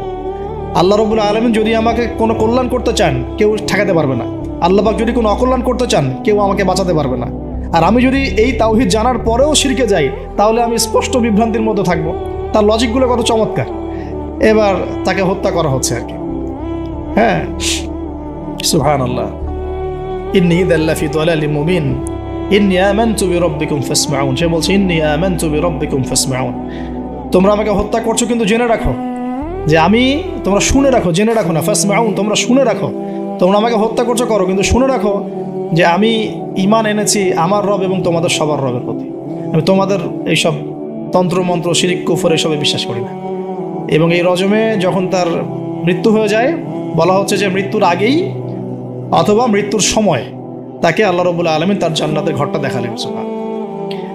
এবং তাকে বলা হচ্ছে যে কিলা দুখুলিল জান্নাহ ক্বালা ইয়া লাইতা কওমি ইয়ালামুন। সুবহানাল্লাহ, ক্বালা ইয়া লাইতা কওমি ইয়ালামুন, তখন যে বলছে, হায় আমার জনপদ, হায় আমার কওম, যদি তারা জানতো, যদি তারা বুঝতো যে আল্লাহ পাক আমাকে কি পরিমাণ নিয়ামত দিয়েছেন, কোন জান্নাতে আমি আছি, এইটা যদি আমার জনগণ বুঝতো তাহলে সবাই ঈমান নিয়ে আসতো। দেখেন, কোরআনে এই ব্যক্তির নাম উল্লেখ করা হয় নাই। ওয়াজা মিন আকসাল মাদিনাতি রাজুল, মানে দূরবর্তী জায়গা থেকে একজন লোক ছুটে আসছে। কে সেই লোক আল্লাহর কাছে এটা বড় কথা নয়, মানে নামটা কি সেটা বড় কথা নয়, তার আকীদাটা কি, তার আমলটা কি, তার তাওহীদটা কি, এটা সবচেয়ে বড় কথা। তো এখন এই হাবিবে নাজ্জারের এই শাহাদাত হয়ে গেল এবং আন্তাকিয়াবাসীর উপরে এবার কি হলো আল্লাহ পাক সেটাও বলছেন। তাওহীদের স্পষ্ট দাওয়াত পাওয়ার পর যখন তারা স্বীকার করলো না, তারা আবু জেহেলের মতো আচরণ করলো, আবু লাহাবের মতো আচরণ করলো, উতবা সাহেবার মতো আচরণ করলো, ওই ফেরাউন নমরুদ তাদের মতো আচরণ করলো। হিস্ট্রি কিন্তু একই, সব একই জনপদে ঘুরছে গেলে। এই মুশরিকদের মতো আচরণ যখন অব্যাহত থাকলো, আল্লাহ পাক বলছেন যে আমি তাদের উপরে কোনো বড় সেনাবাহিনী পাঠাই নাই, আমি তাদের উপরে কোনো বড় সেনাবাহিনী পাঠাই নাই, কোনো বাহিনী নাজিলও করি নাই, শুধু ছিল এটা সাইহাতান ওয়াহিদা, একটা মাত্র বড় বিকট চিৎকার। ইন কানাত ইল্লা সাইহাতান ওয়াহিদা, শুধুমাত্র একটা বজ্রনিনাদ, প্রচণ্ড শব্দে আল্লাহ পাক পুরো কওমকে ধ্বংস করে রেখে দিলেন। এই কওমে কতজন মানুষ ছিল? হয়তো 1 লাখ, 2 লাখ, 3 লাখ, 4 লাখ, 5 লাখ, 10 লাখ, আল্লাহ ভালো জানেন। এর মধ্যে 4 জন ব্যক্তির নাম আমরা পাচ্ছি তাওহীদপন্থী। ওই 4 জন ব্যক্তিকে কেন্দ্র করে ইয়াসিন আয়াত নাজিল হয়েছে। রাসূল সাল্লাল্লাহু আলাইহি ওয়াসাল্লাম মক্কায় হয়তো হাজার হাজার মানুষ ছিল, কিন্তু আমরা আবু বকর, ওসমান, ওমর, আলীর নাম মনে রাখছি। আসহাবুল কাহাফের মধ্যে হয়তো হাজার হাজার লাখ লাখ মানুষ ছিল, কিন্তু আমরা ওই 7 জন বা 9 জন যুবকের কথা মনে রাখছি। খেয়াল করে দেখেন, ইব্রাহিম আলাইহিস সালামের সময় হয়তো লাখ লাখ মানুষ ছিল সমাজের মধ্যে, কিন্তু আমরা মনে রাখি ইব্রাহিম আলাইহিস সালাম, লূত আলাইহিস সালামের কথা, বিবি সারা আলাইহিস সালামের কথা, হাজরা আলাইহিস সালামের কথা, এই কয়জন মানুষের কথা, ইসমাইল, ইসহাক। এরকম প্রত্যেক যুগে যুগে আপনি দেখবেন যে তাওহীদপন্থী মানুষের সংখ্যা কিন্তু কম এবং আল্লাহ পাকের অনুগত বান্দাদের সংখ্যা খুব কম। এই ঘটনাটা আল্লাহ রাব্বুল আলামিন এই আন্তাকিয়াবাসীর এই ঘটনাটাকে সূরা ইয়াসিনের এই 13 থেকে প্রায় 32 নম্বর আয়াত পর্যন্ত পুরোটা নিয়ে আসছেন। এবং এর মধ্য দিয়ে আল্লাহ রাব্বুল আলামিন আমাদেরকে যে মেসেজগুলো দিতে যাচ্ছেন সেটা হলো, যে পয়েন্ট আকারে ফাইন্ড আউট করি। দেখুন, ফার্স্ট অফ অল রাসূলদের কাজ যারা করবেন, মানে রাসূলের কাজ মানে কি? দাওয়াতি কাজ, তাবলীগের কাজ, মানুষকে তাওহীদের প্রচার করবেন, প্রসার করবেন, দিনের ফিকির করবেন, দিন নিয়ে দিন প্রতিষ্ঠার স্বপ্ন দেখবেন, তাদেরকে সর্বপ্রথম আগে তাওহীদপন্থী হতে হবে। আর তাওহীদপন্থী মানে এই ভেজাল তাওহীদপন্থী না। এই তাওহীদ না যে আমি তাগুতও মানি আবার ইয়াও মানি, মানে ইসলামও মানি, আমি তাগুতও মানি, আমি কুফরও মানি, আমি সুদও মানি, হ্যাঁ, আমি দলীয় বিভাজনও মানি, আমি কি বলবো যে ব্যক্তি পূজাও করি, আমি শায়েখ পূজাও করি, আমি সবই করি, আবার তাওহীদও আছে। মানে এই ধরুন গোলালো মার্কা তাওহীদের কোনো কাজ নাই বাংলাদেশে। যদি বাংলাদেশে আমরা ইসলাম নিয়ে বড় স্বপ্ন দেখি, তাহলে আগে তাওহীদের ডেফিনেশন শিখতে হবে। তাওহীদ কাকে বলে? লা ইলাহা ইল্লাল্লাহ মানে আল্লাহ ছাড়া কিছুই নাই। এই কথা স্পষ্ট করে আমাদের বলার মতো সৎসাহস থাকা উচিত এবং বলার মতো যোগ্যতা থাকা উচিত। মানুষকে বোঝানোর ক্ষমতা থাকা উচিত যে লা ইলাহা ইল্লাল্লাহ মানে কি। মানে আমি কালিমা পড়েছি, এদিকে আমি কবরও সিজদা করব? আমি কালিমা পড়েছি লা ইলাহা ইল্লাল্লাহ, এখন আমি কি মানে মৃত মানুষের কাছে পূজা করতে পারি? আমি কি লা ইলাহা ইল্লাল্লাহ বলার পরে আল্লাহ পাক ছাড়া অন্য কারো বিধানের সামনে দাসত্ব করতে পারি? এই জিনিসগুলো আমাদের স্পষ্ট করে বোঝা উচিত আগে। তাওহীদের উপর থাকা এবং তাওহীদ বোঝায়, তাওহীদের দাওয়াত মানুষকে দেওয়া। আপনারা কিতাবুত তাওহীদ, শিরক কি ও কেন, এই টাইপের অনেকগুলো বই পাবেন বাজারে। এগুলো পড়লেও তাওহীদ সম্পর্কে অনেক কিছু জানতে পারবেন ইনশাআল্লাহ। আর সব তাওহীদ একসাথে এস্টাবলিশ করা যায় না, ধাপ থাকে। ব্যক্তি পর্যায়গুলো আগে আমরা সংশোধন করব, আমাদের পরিবারটাকে সংশোধন করার চেষ্টা করব ইনশাআল্লাহ। আস্তে আস্তে আমরা তাওহীদের দাওয়াত মানুষকে দিব। আল্লাহ পাক যখন কবুল করবেন দেখবেন ইনশাআল্লাহ তাআলা, শুধুমাত্র আমরা আমাদের সমাজ কেন, আখিরুজ্জামানের হাদিসগুলো বলছে যে ইসলাম পুরো বিশ্বের প্রতিটা ঘরে প্রবেশ করবে ইনশাআল্লাহ। একটা কাঁচা ঘর বাকি থাকবে না, একটা পাকা ঘরও বাকি থাকবে না, এমনটাই হাদিস এসেছে। একটা কাঁচা ঘরও বাকি থাকবে না, একটা পাকা ঘরও বাকি থাকবে না যেখানে লা ইলাহা ইল্লাল্লাহ প্রবেশ করবে না। এটা হবে ফিউচার, ওয়ার্ল্ডের ফিউচার এইটা। যত ফিউচারের কথাই মানুষ বলুক না কেন, ভিশন 2030, 2040, 2050, হ্যাঁ, ভিশন কবলাল কিয়ামা, মানে ভিশন ইমামুল মাহদি আর ভিশন ঈসা আলাইহিস সালাম হচ্ছে যে পৃথিবীর প্রতিটা ঘরেই তাওহীদের কালিমা লা ইলাহা ইল্লাল্লাহ প্রবেশ না করে আল্লাহ পাক কিয়ামত দিবেন ইনশাআল্লাহ। এটা হলো আল্লাহ পাকের হুকুম, হয়ে গেছে, কুদি আল আমর, লেখা হয়ে গেছে এটা। এখন আমরা আগে, তাহলে আমাদের দায়িত্ব কি ভাই? আগে তাওহীদ শিখতে হবে। এখন তাওহীদ তো একা একা শেখা যায় না। স্পেশালি আপনারা যারা জেনারেল ব্যাকগ্রাউন্ড থেকে আসছেন, সবাই তো আর একা একা পড়ে কেউ আলেম হয়ে যেতে পারবো না, পারবেন? অতএব এখানে দৃষ্টিভঙ্গি আগে প্রশস্ত রেখে ওলামায়ে কেরামের দ্বারস্থ হওয়া নাই। ওলামায়ে কেরামের দ্বারস্থ হওয়ার সময় সাম্প্রদায়িক হয়ে যাবেন না, যে আমি এই আকীদা ফলো করি, এই মানহাজ ফলো করি, এই মাযহাব ফলো করি, বাস ইনাদেরকেই ধরে বসে থাকবো, আর কারো কাছে যাব না। এই চিন্তাটাও ঠিক না, কারণ জ্ঞান কিন্তু সবার কাছেই আছে। জ্ঞান সবার কাছেই আছে। আপনি যদি বলেন যে আমি হানাফি মাযহাবের সব মানি আলহামদুলিল্লাহ, আমি শাফিঈ মাযহাবের সব মানি আলহামদুলিল্লাহ, আহমদ বিন হাম্বল রাহিমাহুল্লাহকে শ্রদ্ধা করি, তার জ্ঞান আমি নিব ইনশাআল্লাহ, ইমাম মালিক রাহিমাহুল্লাহকে শ্রদ্ধা করি, তার জ্ঞান নিব, আপনি অনেক বেশি জ্ঞান পাবেন, অনেক বেশি জ্ঞান পাবেন। আর যদি এত কিছু বোঝার ক্ষমতা আপনার না থাকে, কমসে কম একটা স্কুল অফ থট ফলো করেন, সমস্যা কি? সাধারণ মানুষ, আমার অত কিছু বোঝার ক্ষমতা নাই ভাই, আমি একজন ইমামকে ফলো করি, ব্যাস হয়ে গেল, এতটুকু যথেষ্ট। এখন আমাদের প্রথম কাজ হলো তাহলে প্রিয় ভাইয়েরা, তাওহীদ শেখা এবং তাওহীদ শেখার জন্য ওলামায়ে কেরামের দ্বারস্থ হওয়া। আল্লাহ পাক তৌফিক দান করলেন। এবং এই জায়গায় আমরা কিন্তু সাম্প্রদায়িক হব না, আমরা সংকীর্ণ চিন্তাভাবনা করব না, আমরা আমাদের চিন্তাভাবনাগুলোকে প্রশস্ত রাখার চেষ্টা করবো। আল্লাহ পাক তৌফিক দান করুন, সকলেই বলে আমিন। সেকেন্ড পয়েন্টটা আমরা ফাইন্ড আউট করতে পারি। দেখুন, দাওয়াত দেওয়ার সময় রাসূলগণ কিন্তু ধনী গরিব ভেদাভেদ করে দাওয়াত দেন। হাবিবে নাজ্জার কি ছিল পেশা? একজন কাঠমিস্ত্রি। আমরা তো রিক্সাওয়ালাকে দাওয়াত দিয়ে গিল্টি ফিল করি, আমাদের প্রেস্টিজ ইস্যু হয়, ওকে দাওয়াত দিব কিসের ইসলামে? হ্যাঁ, তো আমরা সমাজে ছোট বড়, ধনী গরিব, পাপী ফাসেক জালেম মুত্তাকি সব শ্রেণীর মানুষের মধ্যে দাওয়াতি কাজ করবো ইনশাআল্লাহ। আল্লাহ পাক তৌফিক দান করবে। আমিন।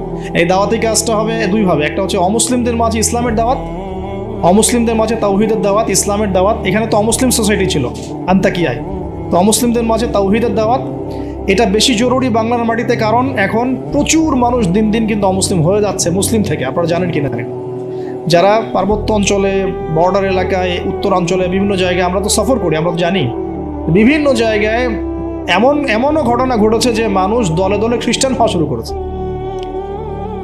দেখুন রাসূল সাল্লাল্লাহু আলাইহি ওয়াসাল্লাম আমাদের মাঝে এখন সশরীরে নাই, তা তিনি কি রেখে গেছেন আমাদের জন্য? এই দিনটাই তো। তা আমরা, আমার পকেটেও তাসবিহ দানা আছে, গুনতে সহজ লাগে, আল্লাহুম্মা সাল্লি আলা মুহাম্মদ, আল্লাহুম্মা সাল্লি আলা মুহাম্মদ, এটা গোনা তো সহজ, বসে বসে দরুদ পড়া তো সহজ, কিন্তু রাসূল সাল্লাল্লাহু আলাইহি ওয়াসাল্লামের দ্বীনের হেফাজত করা এত সহজ না।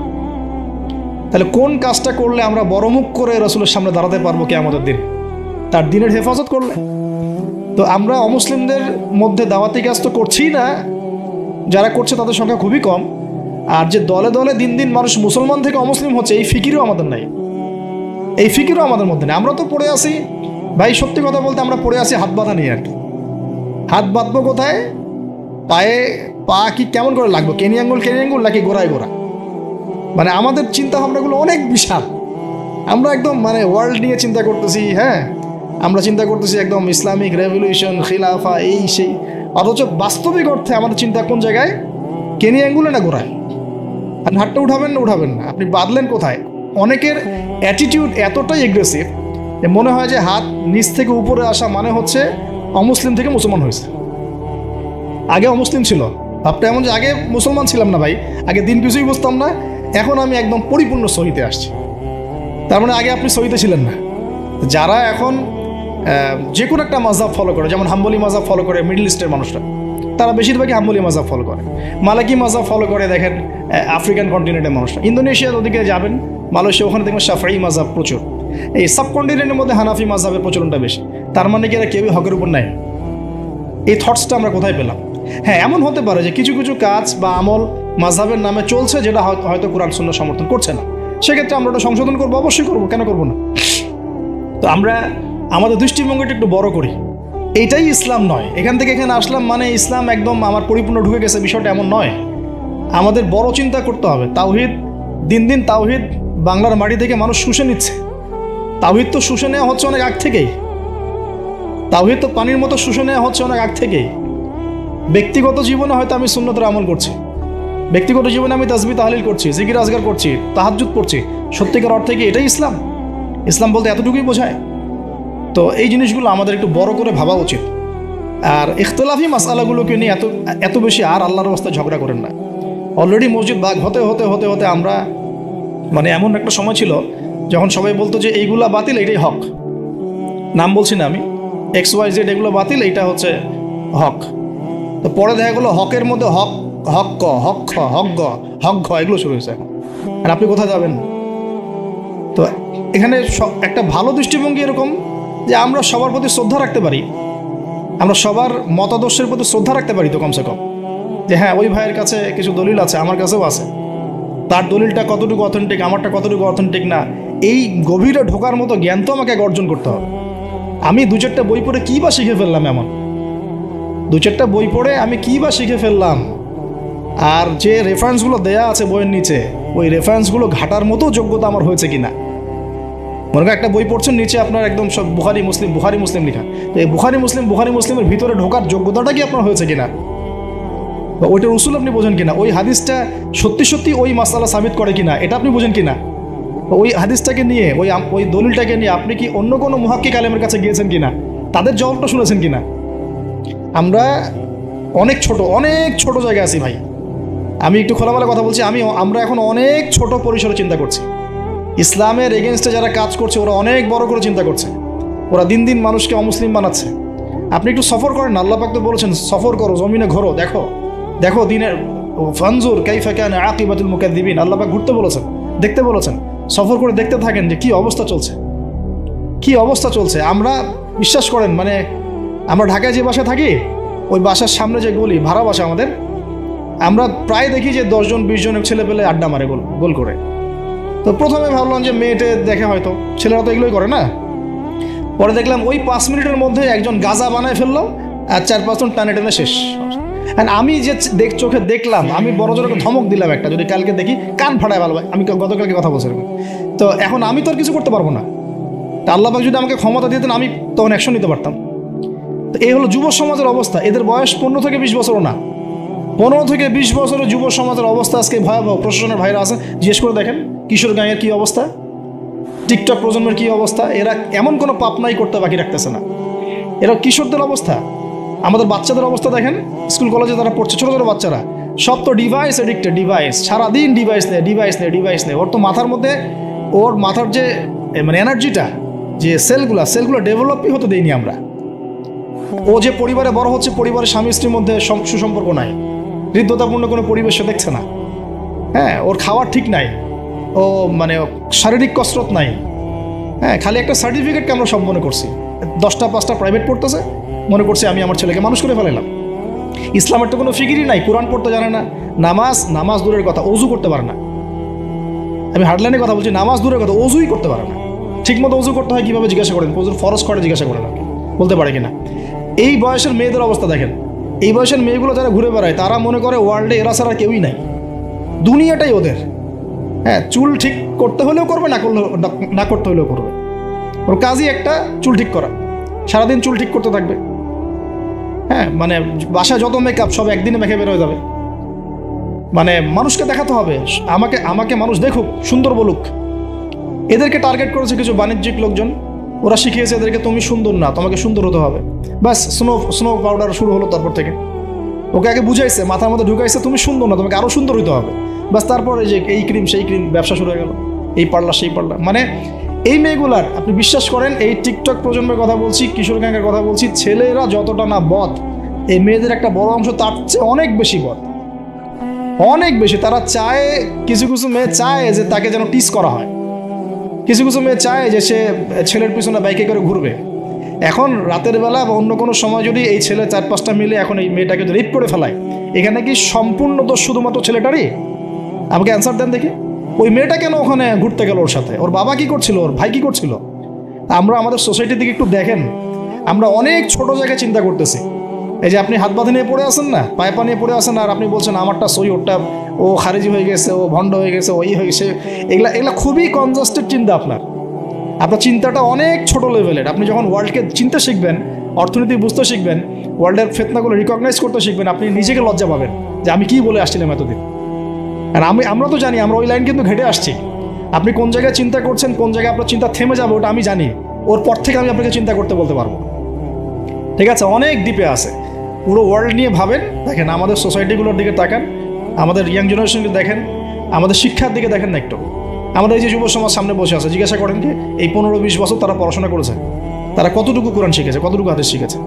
আমাদের এখানে অনেক সিনিয়র ভাই আছেন, আমাদের পিছনে অনেক বরেণ্য ব্যক্তিরা আছেন, তারা এখন আফসোস করেন যে আমাদের বয়স 40 হয়ে গেছে, কোরআন শিখতে পারি নাই, 40টা হাদিস তো পড়তে পারি না, হুজুর এটা কি হবে, এটা কি হবে। এটা আপনি জিজ্ঞাসা করা মানেই তো এটা লজ্জাজনক যে আমি তাহলে কি করলাম সারা জীবনে।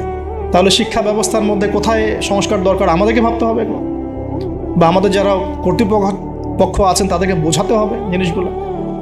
অর্থনীতি নিয়ে কি বলবো, এটা নিয়ে বলার তো কিছুই নাই, সব জায়গায় সুদ আর সুদ। অনেক দিন আগে যে বলেছি ক্যাশলেস সোসাইটির কথাই, ক্যাশলেস সোসাইটি এখন বাস্তব। আপনি চায়নায় যান, আপনি কোনো ক্যাশ পাবেন না।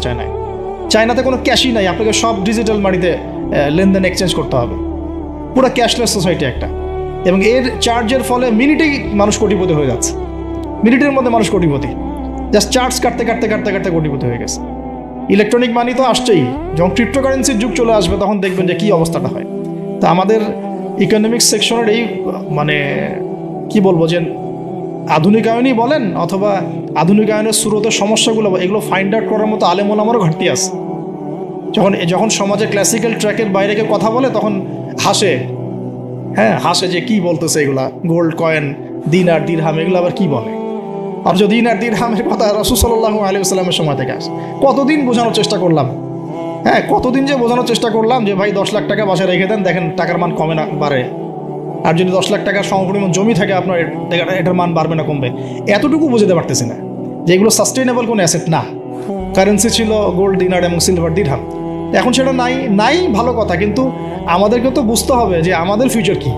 ইউসুফ আলাইহিসসালামের ফিউচার, ইউসুফ আলাইহিসসালাম যেভাবে তার জাতিকে 7 বছরের একটা মানে গোল নিয়ে সামনে গিয়েছিলেন যে আমরা মূল্যবান সম্পদগুলো করি, মানে সংরক্ষণ করি, যখন দুর্ভিক্ষ সময় আসবে তখন আমরা বাঁচতে পারবো। মিশরের লক্ষ লক্ষ মানুষ বেঁচে গেছে, তা আমাদের সে ফিকির কোথায়? তো আমি একটা পয়েন্ট থেকে এতদূর চলে আসছি যে আমরা অনেক ক্ষুদ্র জায়গায় চিন্তা করছি। এই যে 1 হাতে মোসাফা না 2 হাতে মোসাফা, আপনার এইগুলা আপনার চিন্তাটাকে এত ছোট জায়গায় নিয়ে আসছে যে আপনি বড় করে এখন ভাবতেই পারতেছেন না। আর আমাদের দরকার, যদি আমরা সত্যি কথা বলছি, যদি আমরা চাই যে আমাদের সমাজ, দেশ এবং জাতি আগামীতে অনেক বেশি সমৃদ্ধি অর্জন করুক, আমাদের ক্রিটিক্যাল থিঙ্কার্স দরকার। আমাদের দরকার ক্রিটিক্যাল থিঙ্কার্স, যারা চিন্তা করতে পারে, ওয়ার্ল্ড নিয়ে ভাবতে পারে, মানে ইসলামটাকে ওয়ার্ল্ডের সাথে মিশাতে পারে। ইসলাম একদিকে পড়ে থাকবে আর ওয়ার্ল্ড একদিকে চলে যাবে, তাহলে তো হইল না কিছু। দেখেন ওই সময় লাত উজ্জা মানাত শিরক এগুলো বলতেন, লাত উজ্জা মানাতের মূর্তি পূজা শিরক এগুলো বলতেন সাহাবীরা। এই যুগে যদি আবু বকর ওমর রাদিয়াল্লাহু আনহু আসতেন, তারা কি ওই কথাই বলতেন? এই যুগের শিরকগুলোকে ফাইন্ড আউট করতেন? বলেন তো দেখি। নিঃসন্দেহে তারা এই যুগের সাথে আপডেটেড থাকতেন। তা আমাদেরকে এই যুগের সাথে আপডেটেড থাকতে হবে। তো আল্লাহ পাক আমাদেরকে তৌফিক দান করুন, আমিন। তো যেটা বলছিলাম যে আমার শ্রদ্ধেয় দিনী ভাইরা, প্রথমে আমরা তাওহীদটা শিখবো ইনশাআল্লাহ, তাওহীদের চর্চা করব। নিজের পরিবারটাকে আগে আপনি তাওহীদপন্থী বানান, আপনাকে সমাজ নিয়ে আগে ভাবতে হবে না, আগে আপনি আপনার পরিবারটাকে তাওহীদপন্থী বানিয়ে ফেলেন। আল্লাহ পাক তৌফিক দান করুন।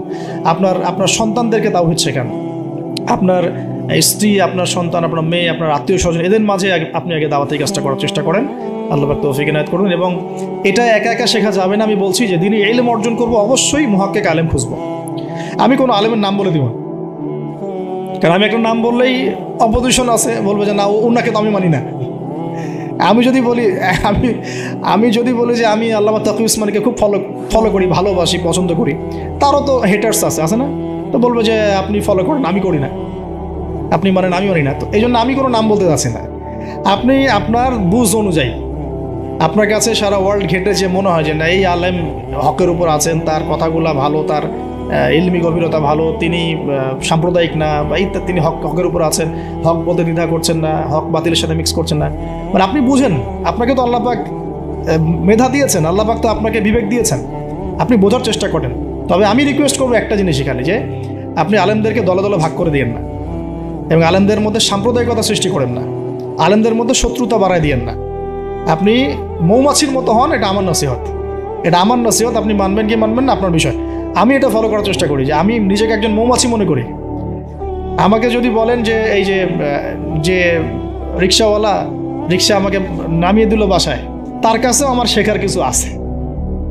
আপনি যদি মৌমাছি হন, আপনি এখান থেকে শিখতে পারবেন, অবশ্যই শিখতে পারবেন। এরকম অনেক শেখা আমরা শিখেছি। এখানে হাবিবে নাজ্জার ইতিহাসে জাজল্যমান হয়ে থাকলো, কিন্তু ওই রাজার নাম ইতিহাসে আসে নাই। একজন কাঠমিস্ত্রির নাম ইতিহাসে জাজল্যমান হয়ে থাকলো। হাবিবে নাজ্জারকে আল্লাহ পাক বললেন যে উদখুলুল জান্নাহ, জান্নাতে ঢোকো। সে বলছে ইয়া লাইতা কওমি ইয়ালামুন, হায় আমার কওম যদি জানতো জান্নাত কত সুন্দর জায়গা। অতএব প্রিয় ভাইরা, মৌমাছি হয়ে যান, যেখানে হক পাবেন, ভালো ভালো দিনই ইলম পাবেন, আপনি সেটা নেওয়ার চেষ্টা করেন। পরে আস্তে আস্তে যখন আপনার ম্যাচুরিটি বাড়তে থাকবে, আপনি বুঝবেন যে আসলে কোনটা হকের সবচেয়ে বেশি কাছাকাছি। আপনি ধরেন মেডিকেল সায়েন্স পড়েছেন, ইঞ্জিনিয়ারিং পড়েছেন, এখন আপনি বোঝেন না যে ক্লাস 8, 9, 10-এ কোন জায়গায় গ্যাপ ছিল? বুঝতে পারি না আমরা? এভাবে আস্তে আস্তে গ্র্যাজুয়ালি আপনি যেতে থাকেন, এক পর্যায়ে আল্লাহই আপনাকে সেই এলেম, প্রজ্ঞা, হেকমা দিবে। আপনি চূড়ান্ত লেভেলে বুঝতে পারবেন যে হ্যাঁ এইটা ঠিক আছে, এখানে থাকলে কোনো সমস্যা নেই অ্যাটলিস্ট। আর বাংলাদেশে যত হকপন্থী ওলামায়ে কেরাম আছেন, হোক সালাফি ঘরানার বা হানাফি ঘরানার বা ইত্যাদি, হক সবার মধ্যেই আছে, সবার মধ্যেই আছে। তবে কিছু কিছু ব্যক্তি আছে, উভয় ঘরানারই কথা বলছি, কিছু কিছু ব্যক্তি যারা আমানতের সাথে খেয়ানত করছে। তো ওই জিনিসটা বুঝতে হলে আপনাকে ওই লেভেলে যেতে হবে। আপাতত আপনি সব ওলামায়ে কেরামকে শ্রদ্ধা রাখেন, শ্রদ্ধা রেখে আপনি ইলম অর্জনের চেষ্টা করেন, যেটা আপনার কাছে পাচ্ছেন, আপনি আপনার শহরে পাচ্ছেন, আপনার কাছাকাছি পাচ্ছেন। আর একটা রিকোয়েস্ট করবো যে অনলাইনে আহলুল ফেসবুক ওয়াল ইউটিউব হয়ে যাবেন না। তো ফেসবুক ইউটিউব দেখে দিন শেখা যাবে না। ফেসবুক ইউটিউব দেখে আমরা মাঝে মাঝে কিছু তথ্য নিতে পারি, কিন্তু এই জগৎটা ইহুদি খ্রিস্টান দ্বারা নিয়ন্ত্রিত এবং একটা ফিতনার জগৎ।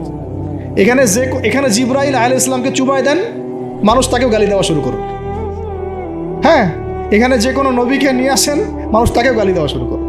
এটা যে এত জঘন্য একটা জায়গা, এখানে কাউকে আর ভালো মানুষ রাখে নাই কেউ। যে কোনো আলেমের নাম বলেন, আমি তার ব্যাপারে 10টা খারাপ বের করে দিতে পারবো, আর আমার ব্যাপারে 11টা পারবো আর কি। ঠিক আছে, যে কোনো মানুষের কথা বলেন, কাউকে ভালো রাখে নাই। তো এইখান থেকে এলেম নেবেন না। এখান থেকে আপনি হয়তো কিছু তথ্য পাবেন, আবার তো সব তথ্য কিন্তু সঠিক না। এখানে রাতকে দিন বানানো যায়, দিনকে রাত বানানো যায়। ঠিক আছে, তো আপনি আলেমের দ্বারস্থ হবেন, তার কাছে যাবেন, সিলেবাস বলবেন যে আমি এই লেভেলে পড়েছি, আমার জেনারেল লাইনে এই পর্যন্ত পড়া হয়েছে, আমি এখন এই পড়াশোনা করছি, আমাকে একটা আমার মতো করে সিলেবাস গড়ে দেন। দেখবেন আলেমরা কিন্তু একটা সিলেবাস আপনাকে আপনার লেভেলে করে দিবেন। আমার লেভেলের সিলেবাস আপনার সিলেবাস এক হবে না, কিন্তু আমার লেভেলে যে সিলেবাস, আমাকে যে সিলেবাস করে দেওয়া হচ্ছে সেটা কিন্তু আপনার মতো হবে না, আপনারটা আমার মতো হবে না। আপনাকে আমি যদি বলি, আপনাকে প্রথমে দেওয়া হবে কোরআন তেলাওয়াত শেখার ব্যাপার, নুরানি শিখবেন আপনি আগে, তারপর নাজেরা শিখবেন, তারপর আপনি হিপসে কিছু অংশ হিপস করবেন, তারপরে আরবি, যে এসো আরবি শিখি টাইপের বইগুলো আছে, এসো সরফ শিখি, এসো নাহু শিখি, এগুলো শিখবেন, ক্লাসিক্যাল অ্যারাবিক ল্যাঙ্গুয়েজ শিখবেন, তারপরে আপনি এবারত পড়ার যোগ্যতা অর্জন করবেন, দেন আপনি আস্তে আস্তে হাদিসের কিতাবগুলো মোতালা করবেন, এইভাবে যাবেন, সিরাত পড়বেন। কিন্তু সবার সিলেবাস তো একরকম হবে না। এই সিলেবাস ভিত্তিক পড়াশোনা না করলে বিক্ষিপ্ত পড়াশোনা, আজকে এই বই, কালকে ওই বই, কালকে সেই, একদম মাথাটা ম্যাসাকাট হয়ে যাবে। এই বিক্ষিপ্ত মাথা দিয়ে আপনি না কিছু চিন্তা করতে পারবেন, না সত্য মিথ্যা বুঝতে পারবেন। তখন আপনার মাথাটাকে যে কোনো দিকে নিয়ে যাওয়া সম্ভব। আমার মাথা এত সহজে যে কোনো দিকে নেওয়া সম্ভব হবে না ইনশাআল্লাহ, বিকজ আমি এগুলো সব ঘাটাঘাটি করেছি। এমন একটা কথা বললেই আমি ফট করে গ্রহণ করবো না, কিন্তু আমি কিন্তু বিষয়টাকে অনেক গভীরে গিয়ে যাচাই বাছাই করে তারপর সিদ্ধান্তে আসার চেষ্টা করব। কিন্তু যারা বিক্ষিপ্ত মানসিকতার, যে কোনো দিকে নেবেন, বাতাস ওই দিকে দৌড়ানো শুরু করবে আর কি। এবং বাংলাদেশে যে চরমপন্থার যে একটা ব্যাপার আছে না, চরমপন্থী একটা আকীদার ব্যাপার আছে, এইটা এই বিক্ষিপ্ত মানসিকতারই ফলশ্রুতিতে হয়েছে। তারা যদি কনস্ট্রাকটিভ সিলেবাসে পড়াশোনা করতো না, তাদের মানসিকতা এমন হতো না, কিন্তু উগ্র হতো না। তারা বুঝতো, সমাজ বুঝতো, রাষ্ট্র বুঝতো, বিশ্ব বুঝতো, ওইভাবে তারা ইসলামকে নিয়ে যাওয়ার চেষ্টা করতো। আল্লাহ পাক আমাদের সবাইকে এই বুঝগুলো অর্জন করার তৌফিক দান করুন। আমি আসলে অল্প সময়ে অনেক বেশি কথা বলতে চাই, হয়তো একটু এলোমেলো করে ফেলছি। তাওহীদের চর্চা, পরিবার সমাজ, আস্তে আস্তে আত্মীয়দের মধ্যে, এবং দ্বীনি ইলম অর্জন, ওলামায়ে কেরামের সোহবত, এই কথাগুলো বেসিক কথা। এর পাশাপাশি আমরা বলবো যে দেখুন, এই প্রত্যেক যুগে যুগে আন্তাকিয়াবাসীর যে অবস্থা ছিল, প্রত্যেক যুগে যুগেও কিন্তু তাওহীদ আর শিরকের কনফ্লিক্ট এমনই ছিল। আপনি আবু জেহেলের যুগ বলেন, আবু লাহাবের যুগ বলেন, উতবা সাহেবার যুগ বলেন, ফেরাউন নমরুদের যুগ বলেন, সেম হিস্ট্রি। এখন আমাদের ওয়ার্ল্ড অ্যাফেয়ার্সও সেম, আমাদের ওয়ার্ল্ডেও এইভাবেই চলছে। এখানে শিরক আছে, এখানে কুফর আছে, আমাদের ওয়ার্ল্ডে সুদ আছে, আমাদের ওয়ার্ল্ডে জিনা আছে, আমাদের ওয়ার্ল্ডে পর্নোগ্রাফি আছে। যত পাপ আছে পৃথিবীতে, এই সমস্ত পাপের গ্লোবালাইজেশন হয়েছে এই ওয়ার্ল্ডে। আমরা একটা ভয়ঙ্কর বিশ্বে বাস করি। আমাদের মতো ভয়ঙ্কর বিশ্বে মনে হয় যে ওই আবু জেহেলরাও থাকে না। বিশ্বাস করেন না এটা? আবু জেহেলের যুগে শিরক ছিল, এটা গ্লোবালাইজেশন ছিল না। আবু জেহেলের যুগে রিবা ছিল, কিন্তু ওটার গ্লোবালাইজেশন ছিল না। এত র্যাপিডলি মানে ফিতনা ছড়িয়ে পড়তো না। আমরা সবচেয়ে ফিতনাময় পরিবেশে বসবাস করছি। সামনে আরও ফিতনা আসবে, তারপর হয়তো বা আল্লাহ পাক কোনো একটা কিছু আনবেন ইনশাআল্লাহ তাআলা, কারণ রাতের পরে দিন আসবে, এটাই স্বাভাবিক। তো এখন এই ফিতনাগুলো পরিবেশে আমাদের কিভাবে আমরা চলবো? তাহলে ফার্স্ট অফ অল আমাদের ইলম অর্জন এক নাম্বার। তারপরে আমি বলবো যে আমাদের ইলম অনুযায়ী বেশি বেশি আমল দরকার, অনেক বেশি আমল দরকার, এবং অনেক বেশি আলেমদের সাথে সোহবত দরকার। এই সোহবতে আমাকে দিন শেখাবে, আমল উৎসাহিত করবে। একা একা না থাকা, কিছু দিনই ভাই মিলে অ্যাটলিস্ট একটা অ্যাসোসিয়েশন বা ফাউন্ডেশন বা কিছু একটা সোশ্যাল কোনো ওয়ার্ক, মানে এরকম কিছু নন পলিটিক্যাল, নন প্রফিটেবল, এগুলোর মধ্যে থাকা, তাহলে আপনি মানে একে অপরের সাথে মোজাকারা করে চলতে পারবেন। বা এগুলো করতে না পারলেও যে কোনো একটা বৃহত্তর জামা, যেমন যেটা ক্লাসিক্যাল ট্রেন্ড আছে, কেউ কওমির মধ্যে আছেন, কেউ তাবলিগে আছেন, কেউ সালাফিজমে আছেন, মানে একটা ঘরানা ফলো করে চলা, তাহলে আপনার কিছু দিনী ভাইয়ের সাথে আপনি মানে মিলেমিশে থাকতে পারবেন, আপনাকে ইসলাম সংশোধন করতে পারবে একজন আরেকজনের। আর এখানে বিভক্তি না বাড়ানো, ঐক্যবদ্ধ থাকতে গিয়ে আবার বিভক্ত বানায় দল ক্রিয়েট না করে ফেলা। মনে করেন আমরা একটা ফাউন্ডেশন করলাম, এই ফাউন্ডেশনটাকে একটা দল মনে করা, না মনে করা যে আমি আমারটাই সত্য মিথ্যা চূড়ান্ত মানদণ্ড, এরকম মনে না করা, বরং আপনাকে সবার সাথে মিউচুয়াল করে চলার চেষ্টা করতে হবে। মানে হকপন্থীদের কথা বলছি, হকপন্থীদের সাথে মিউচুয়াল করে চলার চেষ্টা করতে হবে। তো না হলে ওইটা আবার আরেকটা ফেরকা হয়ে যাবে আর কি। হক প্রতিষ্ঠা করতে গিয়ে নতুন একটা ফেরকার জন্ম দিয়ে ফেলেন না, যেটা হয়েছে বাংলাদেশে হক প্রতিষ্ঠা করতে গিয়ে মানুষ বহু ফেরকার জন্ম দিয়ে ফেলছে আর কি। এমন যে বললাম না, হক ক, হক খ, হক গ, হক ঘ, কেউ কারোর সাথে কারো আবার মিল নেই। কয়ের আমির একজন, খয়ের আমির একজন, গয়ের একজন, ঘয়ের একজন, এইরকম হজবরল একটা হসপস অবস্থা হলো তো সমস্যা। তো একসাথে থাকবো। শোনেন, এই কথাটা খুব ভালো করে শোনেন, আব্দুল মালিক সাহেবের বই থেকে কথাটা বলছি। আমি অনেক শ্রদ্ধা করি। মতানৈক্য থাকবে, তার উপর ঐক্য হবে। মতানৈক্য আছে, ওই ভাই আমার ধরেন যে বাবরি চুল পছন্দ করে, আমি করি না। ওই ভাই মনে করেন যে কি বলবো রফিল এদান করে, আমি করি না। ওই ভাই মনে করেন যে কি বলবো যে হ্যাঁ জোরে আমিন বলে, আমি আসতে বলি। মতানৈক্য তার সাথে আমার আছে, কিন্তু তারপরেও আমাকে একসাথে থাকতে হবে। এরকম অবস্থায় না আসতে পারলে আপনি বাংলাদেশ কেন সারা ওয়ার্ল্ড অ্যাফেয়ার্স চিন্তা করে মুসলিমদের ঐক্যবদ্ধ কোনো প্ল্যাটফর্ম বা কোনো রকম রেভলিউশন এটা আসলে সম্ভব হবে। বরং এই সুযোগগুলো কাজে লাগায় অমুসলিম যারা আছে, ইসলামের শত্রু যারা আছে, এরা আপনাকে আরও ডিভাইড অ্যান্ড রুল নিতে থাকবে। End of the day you will destroy it, you will destroy yourself, আপনি নিজেকে ধ্বংস করে ফেলাবেন আর কি। আর এরপরে আমাদের এখনকার করণীয় হচ্ছে ফিতনাগুলো রিকগনাইজ করা, আগে ফিতনাগুলো চিহ্নিত করতে শেখা যায়, কোন কোন জায়গায় কোন কোন ফিতনা আছে, তারপরে সেখান থেকে বাঁচার পদ্ধতিগুলো গ্রহণ করা। আর একটা কথা বারবার জোর দিয়ে বলছি আমি, ইলম অর্জনের কোনো বিকল্প নাই, প্রচুর পড়াশোনা করতে হবে। আল্লাহ পাক আমাদের সবাইকে প্রচুর পড়াশোনা করার তৌফিক দান করুন। মনে করেন এখন থেকে নিয়াত করেন যে ইনশাআল্লাহ আগামী 10 বছর আমরা ডানে বামে এত না দেখে পড়াশোনাই করতে থাকবো ইনশাআল্লাহ। খালি পড়াশোনা করতে থাকেন। আপনাকে এখন রাষ্ট্রের দায়িত্ব নেওয়ার দরকার নেই, আপনি পড়াশোনা করেন, দিনই ইলম অর্জন করেন, প্রচুর পড়াশোনা করেন, করে আপনি ডিনামাইট হন ভিতর থেকে, ঠিক আছে? ইনশাআল্লাহ আপনার আমার যদি যোগ্যতা থাকে, আল্লাহ যদি আমাদের মধ্যে কবুল মানে ইসলাহ দেখেন, সংশোধন দেখেন, মানে খালেস নিয়াত দেখেন, হ্যাঁ খুলুসিয়াত দেখেন, আল্লাহ পাক চাইলে আপনাকে অন্ধকার থেকে তুলে রাষ্ট্রের নেতা বানাইতে পারেন না? ওই যে জেলখানার কূপ থেকে তুলে ইউসুফ আলাইহিস সালামকে রাষ্ট্রের দায়িত্ব দেওয়া হয় নাই? এই দায়িত্ব কে দিয়েছে?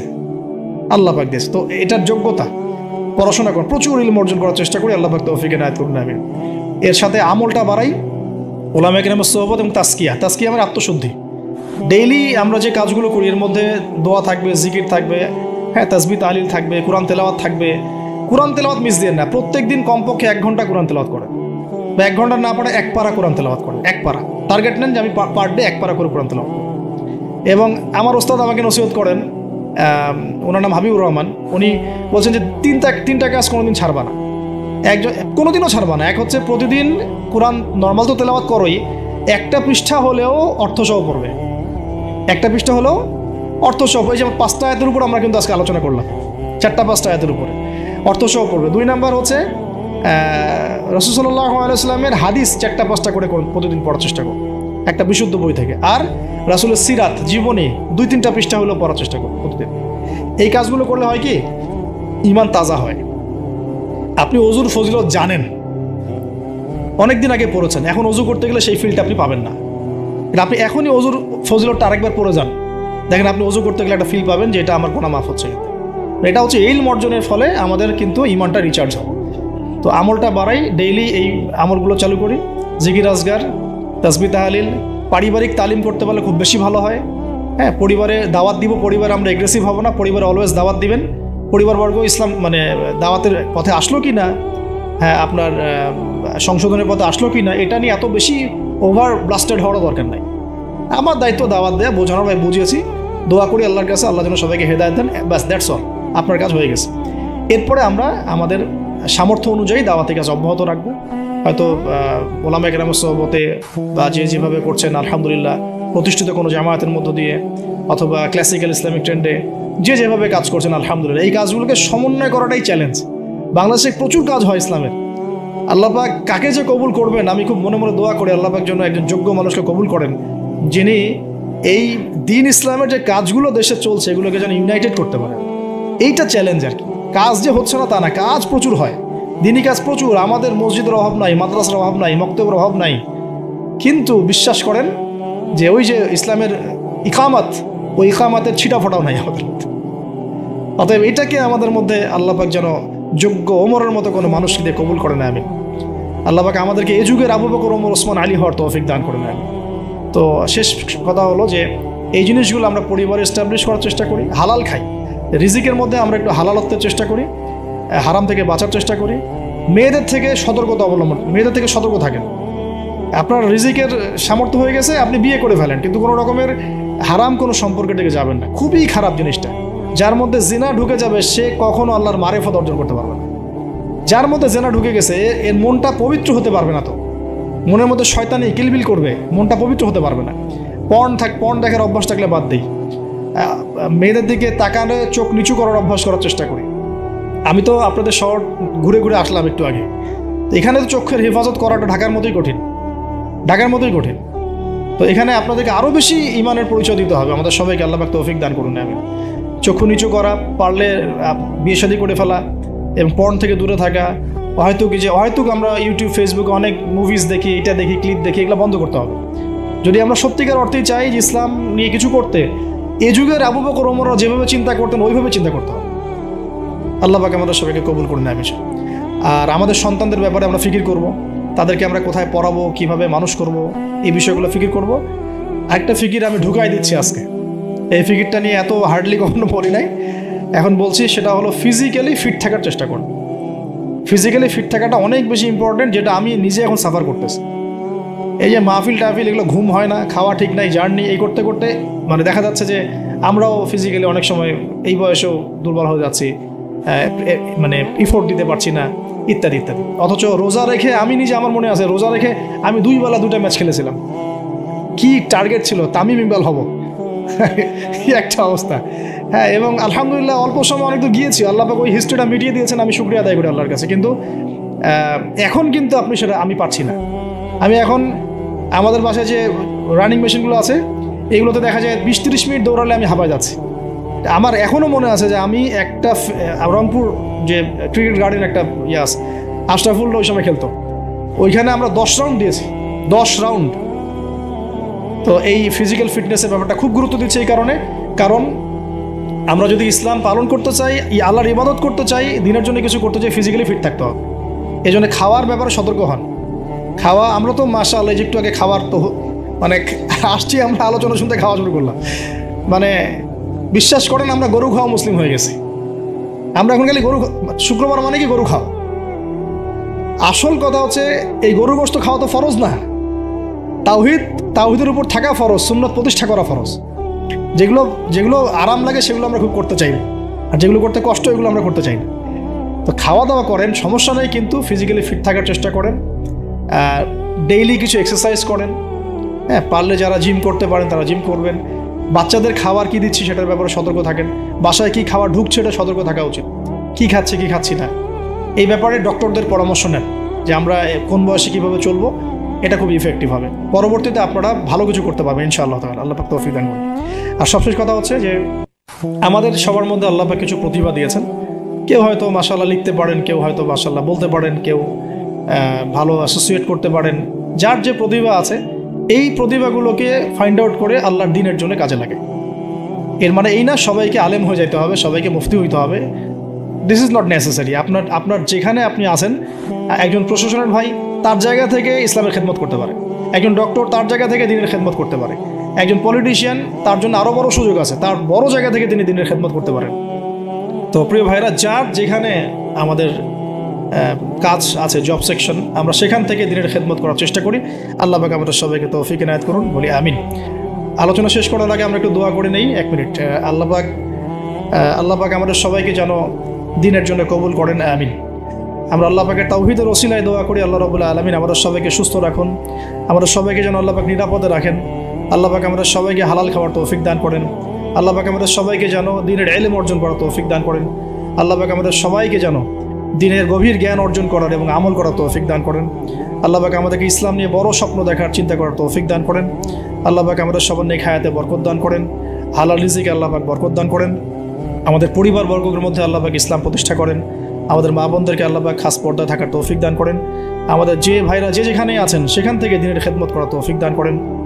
আমাদের সমাজের মধ্যে যত রকম অন্যায়, অত্যাচার, পাপাচার ছড়িয়ে পড়েছে, আল্লাহ পাক এগুলো থেকে আমাদের দেশ এবং জাতি পরিবারকে হেফাজত করেন, আমিন। আর সর্বশেষ কথা হচ্ছে, আজকে আমরা যে টপিকে আলোচনা করেছি, এই আন্তাকিয়ার ঘটনা, হাবিবে নাজ্জারের ঘটনা, এই রাসূলদের ঘটনা, এই ঘটনাগুলো থেকে আল্লাহ পাক আমাদেরকে শিক্ষা নেওয়ার তৌফিক দান করেন, এই সমসাময়িক বিশ্বের সাথে মেলানোর তৌফিক দান করেন, তদনুযায়ী পদক্ষেপ গ্রহণ করার তৌফিক আল্লাহ পাক দান করেন, আমিন। সুবহানাকা আল্লাহুম্মা বিহামদিকা আশহাদু আল্লা ইলাহা ইল্লা আনতা আস্তাগফিরুকা ওয়া আতুবু ইলাইক। সুবহানা রাব্বিকা রাব্বিল ইজ্জাতি আম্মা ইয়াসিফুন ওয়া সালামুন আলাল মুরসালিন ওয়া আলহামদুলিল্লাহি রাব্বিল আলামিন। আসসালামু আলাইকুম ওয়া রাহমাতুল্লাহি ওয়া বারাকাতুহু।